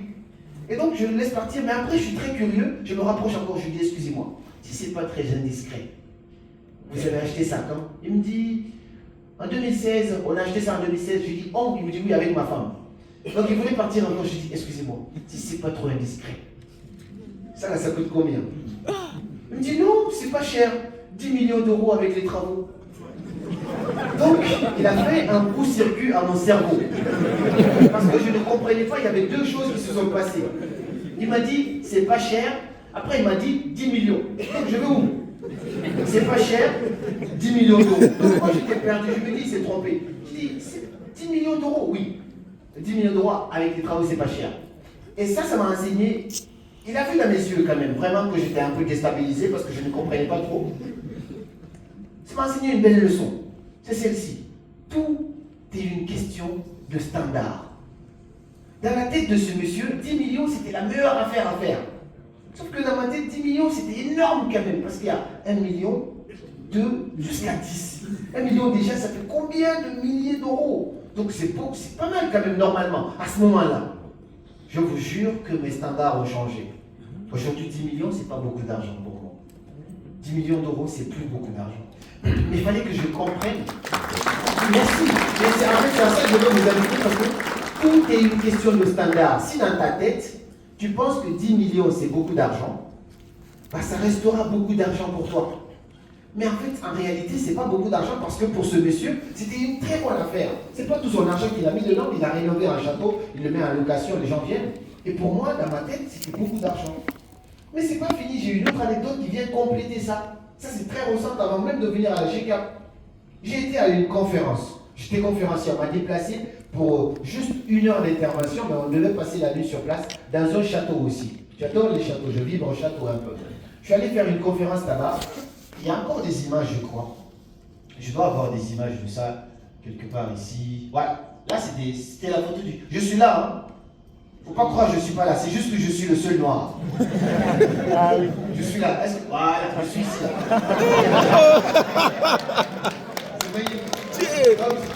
J'étais conférencier ici, il y a même la vidéo sur YouTube. On m'a payé pour juste quelques minutes d'intervention. Le cachet il était très considérable et toutes ces personnes-là qui sont là ont payé pour participer à cette mastermind. On appelle ça mastermind. Que un groupe de personnes viennent, vous passez la nuit dans le château, vous avez vos chambres, vous avez un restaurant étoilé, tout ça c'est magnifique. Une fille qui n'est pas sur cette photo-là, voici Mr. Grimax qui est là, aussi sa copine, et c'est lui là qui a organisé l'événement, le jeune homme là. On est là, on est en train de discuter dans la cuisine, et il y a une fille qui vient qui s'appelle Jutoun, on l'appelle comme ça sur Instagram. Elle a intervenu aussi, elle était là pour intervenir aussi. Mais c'est une fille qui gagne au moins 100 000 euros par mois avec ses business. Aujourd'hui, elle vit même à Dubaï. Elle a une montre maintenant finalement. C'est une petite montre. Mais moi, je ne connaissais pas trop les montres, à part Rolex, je ne connais pas grand-chose. Et puis, il y a lui là qui lui demande. Il dit, oh tiens, tu l'as acheté ça? Elle dit oui. Tu l'as acheté combien? Non, c'est pas cher. Je l'ai acheté, c'était pas cher, c'était 15 000. Elle dit que c'était pas cher, c'était 15 000 euros. Sa montre. Une petite montre. Et donc moi, avant de venir là, je me croyais riche. Parce que de tous mes amis avec lesquels je circulais, je traînais, c'était des étudiants. Eux, ils gagnaient des 400 euros. Moi, je touchais à peu près les 5 000 euros par mois. Je me sentais riche par rapport à eux. Mais finalement, je me vois devant une petite fille qui a mon âge, qui a une montre, qui gagne 100 000 euros, et elle a acheté une montre. Elle me dit, c'est la chose la moins chère qu'elle a acheté, 15 000 euros. Je dis, il y a un problème. Et donc, mon standard de qu'est-ce que ça veut dire riche, ça change automatiquement, ça réveille en moi une sorte de motivation de bosser encore 2 fois plus dur. Mais pourquoi je vous partage cette leçon, c'est que tout est une question de standard. Si tu grandis dans un environnement où pour les gens, avoir un MacBook, c'est être riche, tu ne vas jamais devenir riche. Parce qu'en fait, c'est un truc banal que tu crois que c'est la richesse, et finalement, ton standard, il est bas. C'est pour ça, la clé ultime que vous devez avoir, c'est d'apprendre à élever vos standards. Il y a une belle subtilité là-dedans. Parce que beaucoup de gens confondent élever vos standards et faire semblant de devenir riche. C'est différent. C'est très différent. Aller louer une voiture pour faire croire aux gens que tu es PDG, publier des photos sur Instagram, alors qu'il n'y a absolument rien dans ton compte, c'est pas ce que je recommande. Mais élever tes standards, ça veut dire quoi? De temps en temps, tu dois t'habituer à la richesse. Tu dois t'habituer à beaucoup d'argent. Il faut que tu fréquentes des environnements où beaucoup d'argent, c'est plus ce que toi tu croyais beaucoup d'argent. Ou beaucoup d'argent, c'est pas ce que tes amis croient que c'est beaucoup d'argent. Lorsque tu atteindras ce stade-là, l'argent en fait c'est une question d'énergie. Beaucoup de gens pensent que c'est l'argent qu'ils vont économiser qui va les rendre riches. Non, c'est l'énergie que tu vas pousser avec ça. Parfois ça vient en quantité, tu ne sais même pas comment t'y attendre. Donc tout est une question de standard. Pour élever vos standards, un exercice très simple que je fais, j'aime bien, récemment je l'ai fait, bon, j'ai maintenant les moyens de me permettre, mais avant que j'ai les moyens, j'allais dans des boutiques de Rolex, là où on vend des montres. Je n'avais pas l'argent, mais je rentrais dans la boutique, je m'habillais très bien, je faisais ça juste pour travailler mes standards. Je viens, je demande, j'ai besoin d'une Rolex, il me demande, vous voulez quel modèle? Je dis non, montrez-moi les modèles, je ne connaissais même pas les modèles. On me présente les modèles, je regarde, tu peux essayer? Oui, je mets.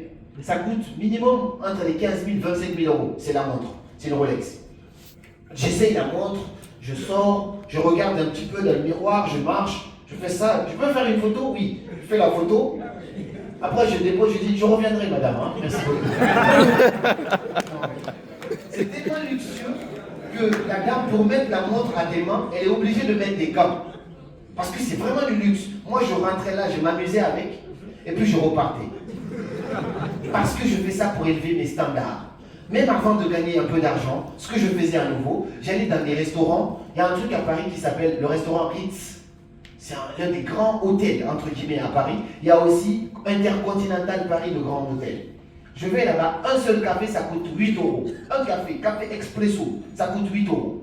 Ça ne veut pas dire j'ai envie de claquer de l'argent ou faire comprendre aux gens. C'est des choses que je ne publie même pas sur les réseaux. Mais c'est juste pour moi, à l'intérieur de moi. Je vais dans le bar, entre guillemets, de l'hôtel, je m'assois, je regarde les riches autour de moi qui sont en train de manger des gros plats. Mais il faut être fou pour manger là-bas. À l'époque, c'est ce que je disais. Il faut être fou pour manger ici. Parce que je préfère aller manger un kebab dehors 10 euros. Mais là-bas, le plat, c'était minimum par personne 90 euros pour un petit midi. Mais je vais là-bas, j'achète un petit café, je regarde les riches manger, boire. Je prends mon petit thé aussi. Et là, on va te croire pour quelqu'un d'intéressant. Mais c'est même pas pour ça. Tu élèves tes standards au fond de toi. Parce que ce qui va être riche, tu vas augmenter ton niveau de qu'est-ce qui est riche pour toi. On fait ça exprès pour ça. De temps en temps, prenez un petit billet, même si vous travaillez, vous en sortez, prenez un petit billet, allez-y à Dubaï, allez-y voir des jeunes millionnaires, multimillionnaires qui ont 18 ans, qui vivent une vie, pas pour faire semblant, mais pour élever vos standards, pour que ceux qui est riche passent de cette étape-là à l'autre étape-là. Récemment, très récemment, en Guinée, pour faire mon conseil éducatif, coach, il était là, il y avait un monsieur dans la salle, il s'appelait monsieur Ali Oudjeng, c'est l'un des jeunes multimillionnaires en Guinée. Il était invité à mon événement et on est un peu copains, de temps en temps il m'appelle pour qu'on discute et tout ça. Pour que j'aille à son bureau, il a amené une voiture à mon hôtel pour me chercher. J'étais avec mon ami. Il me dit, ouais, mon chauffeur va venir te chercher, tout ça. Finalement, j'attends la voiture à l'hôtel. La voiture est devant moi, mais je ne pensais pas que c'était ça la voiture. Pour moi, c'est pas possible que ce soit ça. Donc j'attendais. Il me dit, le chauffeur est devant toi. Je commence à regarder partout, sauf la voiture qui est venue me chercher. Tellement elle était incroyable. C'était comme un appartement, la voiture. Des grosses voitures. Je rentre dans la voiture, je me pose, waouh, quel confort. Je rentre dans le bureau du boss, j'arrive à destination, on s'assoit avec Fodé. Je dis au boss, mais waouh, ta voiture elle est incroyable. Il me dit, quelle voiture? Je dis, c'est qui vient nous chercher? Ah non, c'est ma voiture de chantier.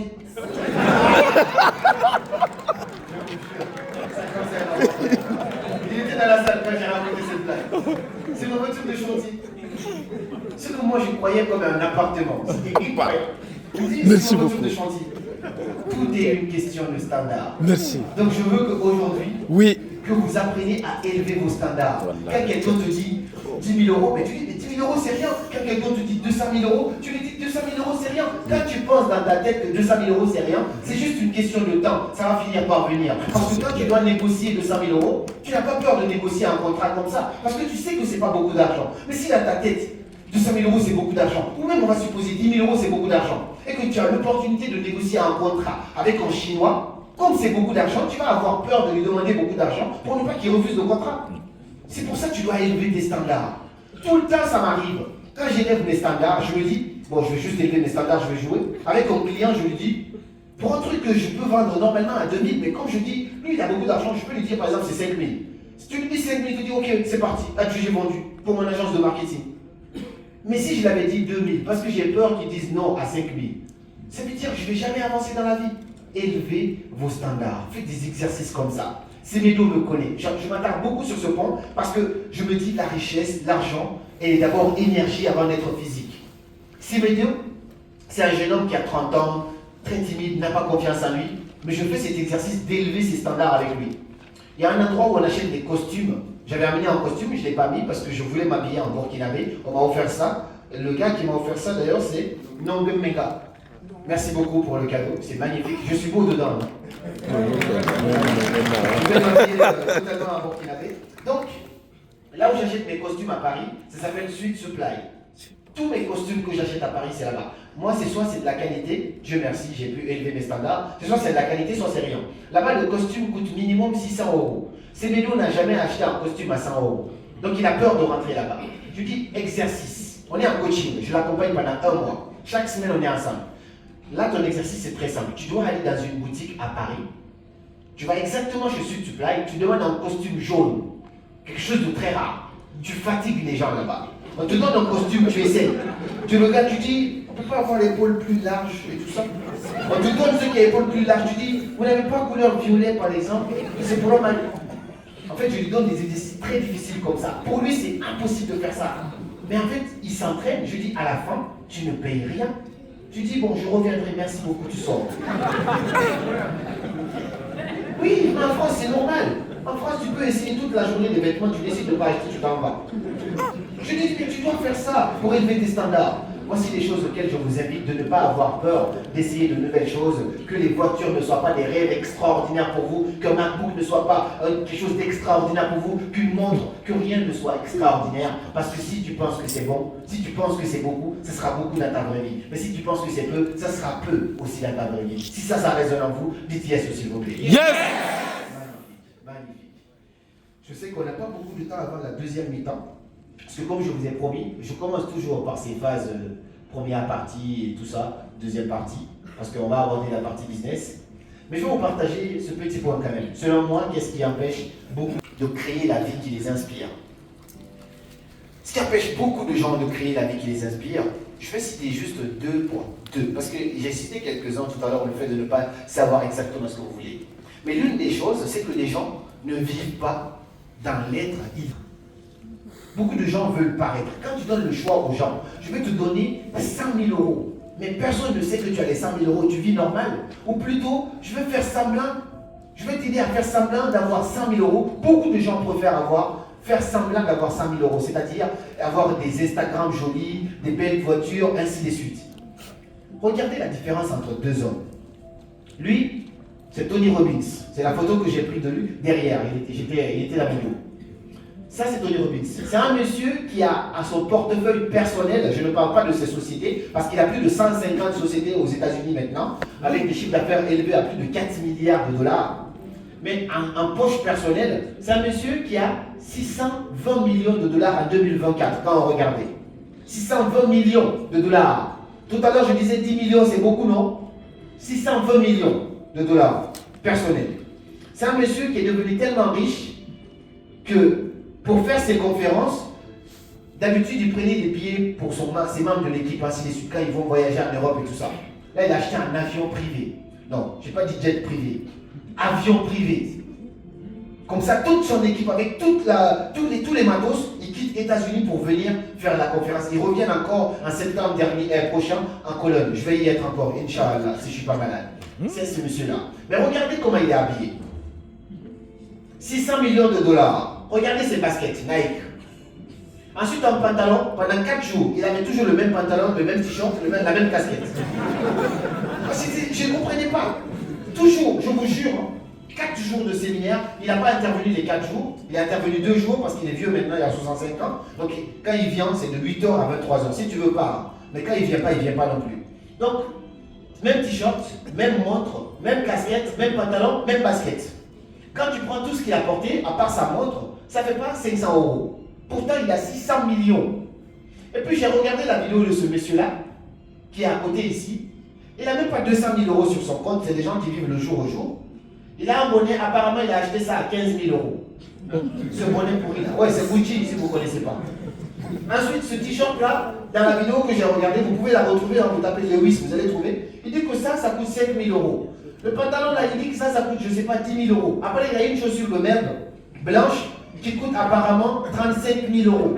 Sa chaussure, blanche, Nike. Et puis, à la fin, il a une montre, apparemment ici, qui coûte 50 000. Donc, lui là, qui n'a même pas 200 000 euros dans son compte, il est habillé avec minimum 50, non, presque 100 000 euros, son habillement seulement. Donc, rien que ce qu'il habille, c'est presque la moitié de ça qu'il a dans son compte. Il peut nourrir toute sa famille des années. Mais il est habillé à moins de 500 euros. Il a eu un avion privé. Donc, moi, ça m'a fasciné en fait. Lui, il fait semblant d'être riche.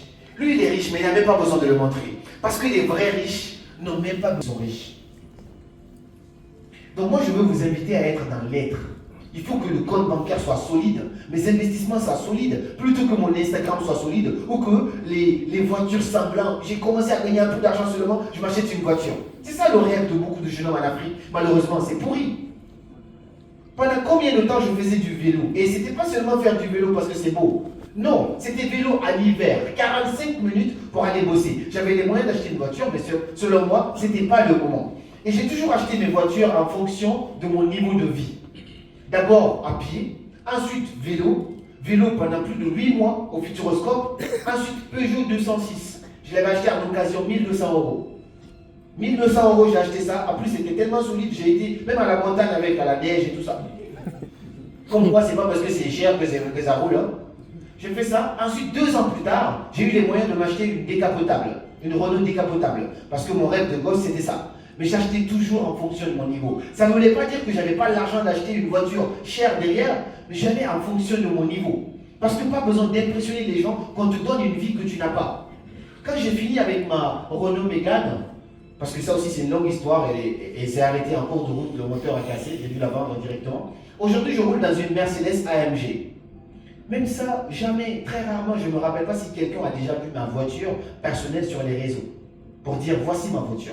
J'ai un appartement que je paye 1200 € juste les charges, seulement le loyer, pas les charges qui vont avec. Mais jamais j'ai montré aux gens voici mon appartement de luxe dans lequel je vis. Parce que je n'ai pas besoin de paraître. Je suis dans l'être. Et mon but c'est de devenir riche, pas de paraître riche. Mais c'est ce qui fatigue beaucoup de gens. J'ai vu des jeunes hommes, j'ai connu des amis, dès qu'ils ont un peu d'argent seulement, même s'il n'y a rien dans le compte, ils veulent acheter une voiture, parfois ils n'ont même pas le prix du carburant pour mettre dans leur voiture. Mais c'est quoi cette richesse? Je vous invite à devenir riche, pas de paraître riche. Et les vrais riches investissent dans les actifs, pas dans les passifs. Quand on vous dit ça, voici la preuve. Ce monsieur, je ne vous ai pas dit une chose. De tout son habillement, rien ne coûte plus de 500 €. La seule chose qui coûte cher, ça coûte plus que le compte bancaire de celui-ci là. C'est sa montre. Il a une montre blanche ici. C'est une Richard Mills. C'est une montre qui coûte minimum 200 000 €. C'est la seule chose que le monsieur il a de cher à sa main. Donc tu vas le voir comme ça, tu as envie de lui donner 10 € parce que tu le trouves pauvre. Parce que tu ne connais même pas que sa montre existe. Voici la seule chose qui était chère à sa main. C'était ça. Une montre qui coûte 200 000 €. Vous tapez sur Internet. Exact. 120 millions de francs CFA. C'est la seule chose qui coûtait cher sur lui. Et ça, c'est pas de l'argent jeté. Pourquoi? Parce que, mais il faut que je parle en francs CFA, ça vous parle plus. Oui. Moi, les gens disent Et dans ça, cette montre-là, aujourd'hui, il est pauvre, on va supposer qu'il n'a plus d'argent, il peut redevenir riche grâce à sa montre. Parce que les montres de luxe ne perdent pas de valeur, ça augmente de valeur. Ça coûte plus cher en marché noir qu'à neuf, les montres qu'il a. Donc 200 000, il peut le vendre à 250 000, plus l'inflation augmente, plus sa montre prend de la valeur. Donc la seule chose qu'il a, ce n'est pas un truc qu'il va déposer, après il vend. Non, quand il le revend, il gagne encore de l'argent. Donc tout ce qu'il a, c'est un investissement. Je vous invite à être dans l'être plutôt que dans le paraître. Est-ce que ça fait sens pour vous? Oui, yes. Merci beaucoup. Je vais, histoire de... Ça va, à 42, ok. Je vais finir par un point assez important quand même. C'est ce point-là. Là. Ça, c'est un peu subtil. Je vous invite à être très attentif. Est-ce que vous voyez les commentaires écrits? On dit, bon, un rassemblement, un regroupement censé être éducatif pour un pays comme la Guinée. Voici comment les tickets peuvent être 100 000, 200 000 et 1 million. C'est pour éduquer qui même? Je ne suis pas là pour régler mes comptes, c'est pour enseigner une leçon. Vous allez voir. D'autres commentaires aussi. Il est plutôt l'un des plus grands vendeurs de rêves aux jeunes africains. C'est tout, point. Je suis loin du sabotage, mais les coachs en développement personnel, menteurs. Va à Madina. Madina, c'est un village, un marché en Guinée. Va à Madina, tu verras les vrais coachs de vie. Hey, moi je te dis développement personnel sans les actes, c'est birdi. Tout ça, c'est pour vous dire quoi? C'est pour vous raconter une anecdote. Et pour moi, c'est la plus belle leçon que 2024 m'a enseignée. L'anecdote, c'est quoi? Éducatif en Guinée, au début, personne ne me calculait. Parce que c'était une folie de prendre la plus grande salle au pays, Palais du Peuple, et de réunir les gens, pas pour danser, mais pour l'éducation. Au début, on me prenait pour un fou. Personne ne me calculait. Donc sur les réseaux, ça ne parlait pas de moi. Et comme La vérité prend toujours plus de force que le mensonge, ça c'est un. Et deuxièmement, on dit que peu importe ce que tu as, il faut savoir te vendre. C'est pour ça tout à l'heure on va voir les techniques de vente. Il y a 2 points que je n'ai pas cités ici si vous avez remarqué. On va commencer par ces 2 points-là. Ça a commencé à 2 semaines de mon événement quand ça a commencé vraiment à prendre de l'ampleur. C'est-à-dire que l'événement a pris tellement d'ampleur qu'on a porté plainte contre moi. Je me suis retrouvé devant les BGDA parce qu'on m'a dit non, le non-concert éducatif, ça m'appartient, c'est pas pour lui, il veut faire quelque chose qui m'appartient. En fait, on a commencé à m'attaquer de partout. Ça m'a donné une belle leçon. Les messages là aussi suivent de tout ça. Tant que ce que tu fais ne dérange personne, c'est que tu ne fais rien de grand. Oui.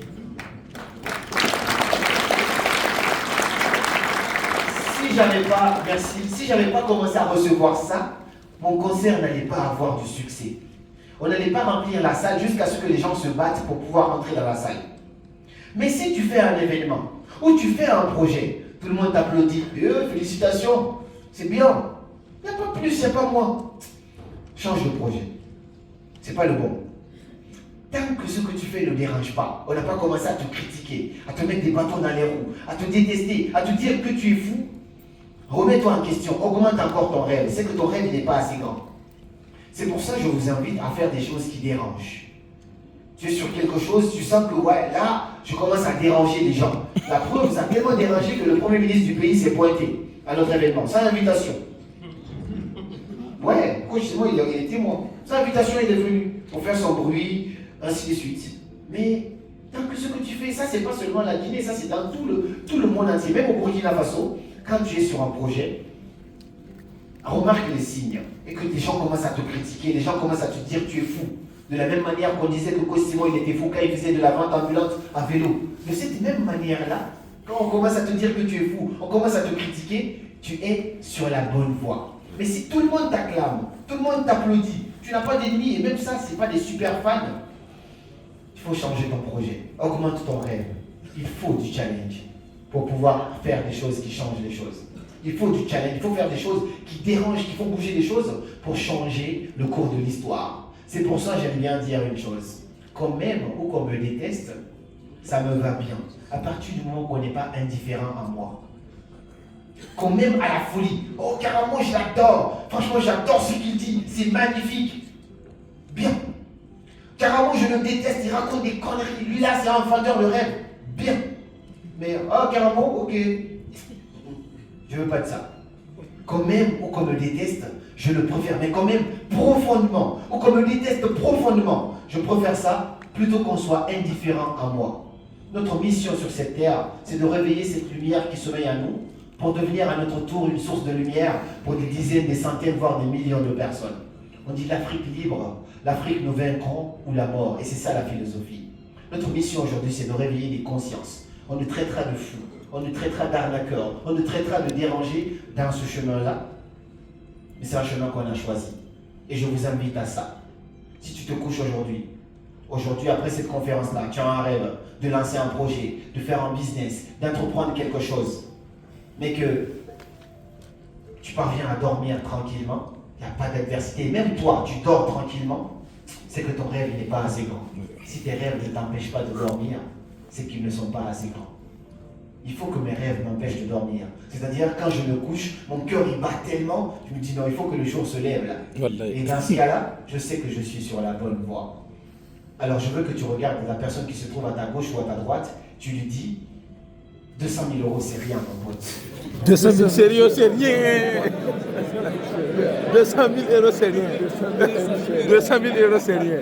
200 000 € c'est rien. 200 000 € c'est rien. Oui. 200 000 €, je précise, c'est rien.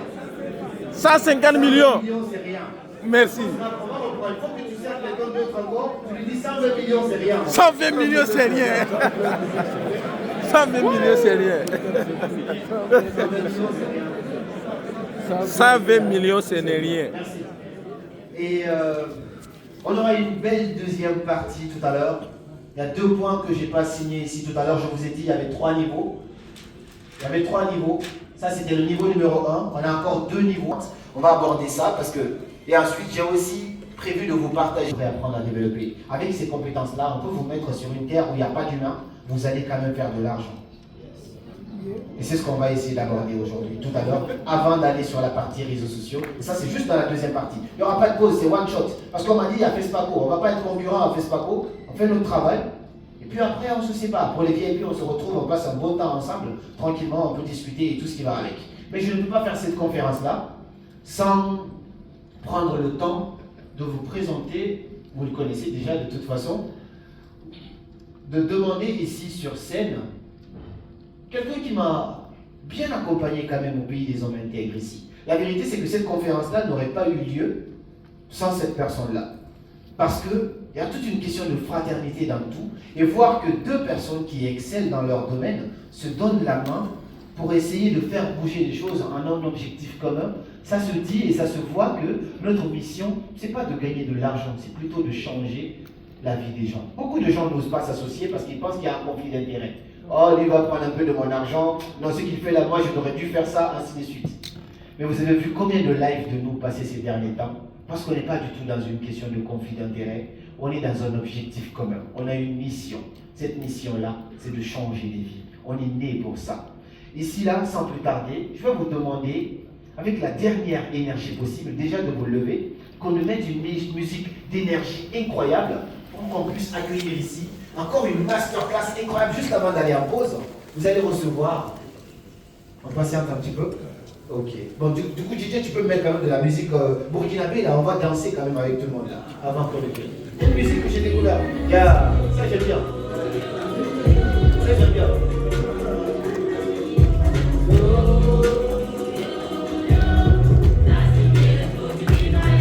Merci un peu.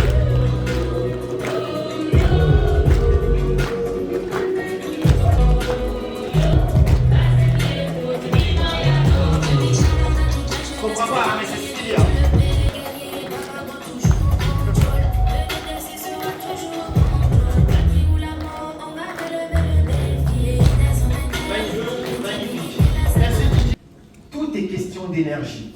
J'ai commencé cette conférence en disant cela. Lorsque je suis dans une énergie positive, quand j'aborde quelqu'un, on va essayer un truc. Je vais te demander à... Viens avec moi, s'il te plaît. Ouais.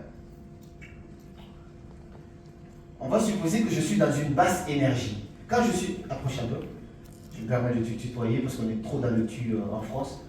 Quand je suis dans une basse énergie, si je veux lui dire bonjour, salut. Ça va? Bon, parfois même, je ne vais même pas faire le ça va là. Bonjour. Ça, c'est basse énergie. Moyenne énergie. Bonjour. Ça, c'est moyenne énergie. Maintenant, si je te disais de saluer quelqu'un, comme si ton avenir financier en dépendait. Tu sais que si tu le salues positivement, cette personne-là peut t'aider à avoir un contrat qui va changer le cours de l'histoire pour toi tout à l'heure. Comment tu vas saluer la personne? Essaye avec quelqu'un qui est à côté de toi. On va faire un exemple. Essaye. Viens. Je te laisse la place. Comment tu le salues si ton avenir financier est indépendant? Ok. Déjà, il n'y a pas très soucié de son avenir, lui. Si je suis soucieux de mon avenir, viens. Essaye. Viens. On essaye. Ici, mon invitation a été faite. Bonjour, comment ça va? Oh, la famille, je sens l'énergie, on est d'accord? Ça, c'est parce que mon avenir en dépend. Merci beaucoup, tu peux te rasseoir. Donc, tout est question d'énergie. Avec l'énergie, selon l'énergie que je vais employer pour le saluer, ça va aussi faire fonctionner notre relation tout au long de cette journée-là. Et pour avoir cette énergie-là, beaucoup de gens ont dit qu'il faut manger 5 fruits ou légumes par jour. C'est bien. Mais ce n'est pas forcément ça qui donne de l'énergie. Sincèrement. L'énergie, il y a les anglophones qui disent quoi? The more you give, the more you receive. Plus tu donnes de l'énergie, plus tu reçois de l'énergie. C'est pourquoi un truc tout bête, quand je commence à faire ça, l'énergie commence à monter, et même moi je me sens différemment. Quand je suis en colère, il y a quelque chose qui va se passer comme des nuages sur ma tête, dans ma tête. Il suffit juste que je commence à ressauter, ainsi de suite, et l'énergie vient. Un instant, je l'introduis. Donc tout à l'heure, tout de suite, là, on va faire une seule fois. D'habitude, on le fait 3 fois. On va essayer de tirer l'énergie. avant que je ne puisse introduire. Pour tirer cette énergie-là, vous allez faire un exercice extraordinaire avec moi. Vous voyez comment je suis assis? Prenez de l'espace pour ne pas gifler quelqu'un à côté de vous. Voilà, je suis assis. Il faut supposer que je suis assis, d'accord? J'aurais bien aimé une chaise ici, comme ça je peux vous montrer. Une chaise ici, s'il vous plaît. Merci beaucoup, là-dessus. Comme ça, tout le monde me voit. On fait ça, et puis on passe à la deuxième étape. Donc, là, tout le monde me voit, je crois. On va voir comment on peut attirer l'énergie. En termes métaphysiques, c'est un truc de malade. Je vais fermer les yeux. J'inspire et j'expire. Donc, vous allez entendre d'abord l'exemple. C'est une fois, on monte, on descend. On monte, on fait ça 10 fois. Vous allez voir comment on peut remonter le niveau d'énergie. Vous êtes prêts? Dites yes, s'il vous plaît. Yes! Magnifique. Donc, on va aller chercher l'énergie ensemble. On le fait ensemble.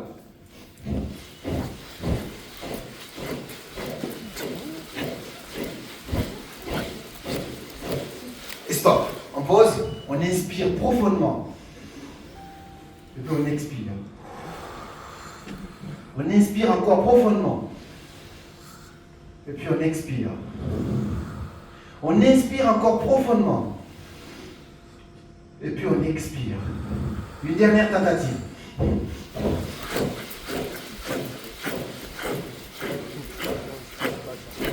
Et pause. On inspire profondément. Et puis on expire. On inspire profondément. Et on expire. Une dernière fois, on inspire profondément. Et on expire. Comment on se sent?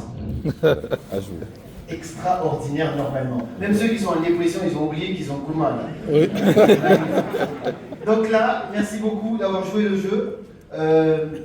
Je vous demanderai de vous lever du coup avec tout le respect possible, de pouvoir accueillir ici, tout de suite, mon frère, the greatest, comme on le dit, the greatest coach, avec la musique qui va aller avec, s'il te plaît, monsieur le DJ, avec un maximum d'applaudissements. C'est pas juste on est debout, on va tellement applaudir que les mains là seront rouges, s'il vous plaît, je serai le premier.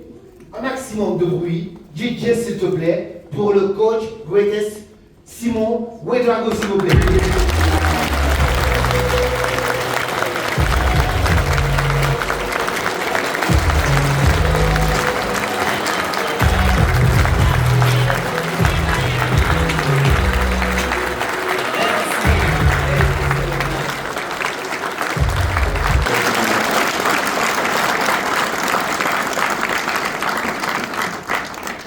De façon honnête, sincère, sans que ces 25 000 sont finis. Même les VIP, qui sentent que ces 75 000 sont finis. Merci beaucoup. Donc, je vais juste ajouter quelque chose. On a tous beaucoup appris. Et je suis là pour juste une intervention de 30 à 35 minutes. Et après, il va venir continuer. Donc, on a tellement bien appris que j'étais en train de réfléchir. Je me disais que les conférences devaient être en 1 heure.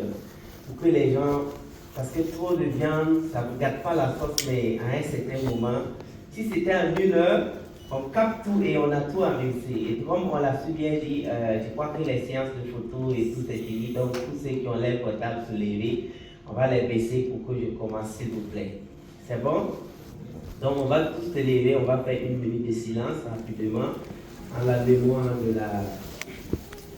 D'abord 1 minute de silence pour tous ceux qui sont nés et qui sont morts et que nous on continue de penser à eux. 1 minute de silence pour tous ceux qui ont vécu utile. 1 minute de silence pour tous ceux qui sont nés, qui ont contribué quelque chose à ce que l'humanité soit meilleure. 7 minutes de silence, c'est pour tout le monde. Donc vous allez citer par exemple vos grands-parents, des inventeurs que vous connaissez, je ne sais pas qui, mais on va donner 1 minute de silence à des bonnes personnes.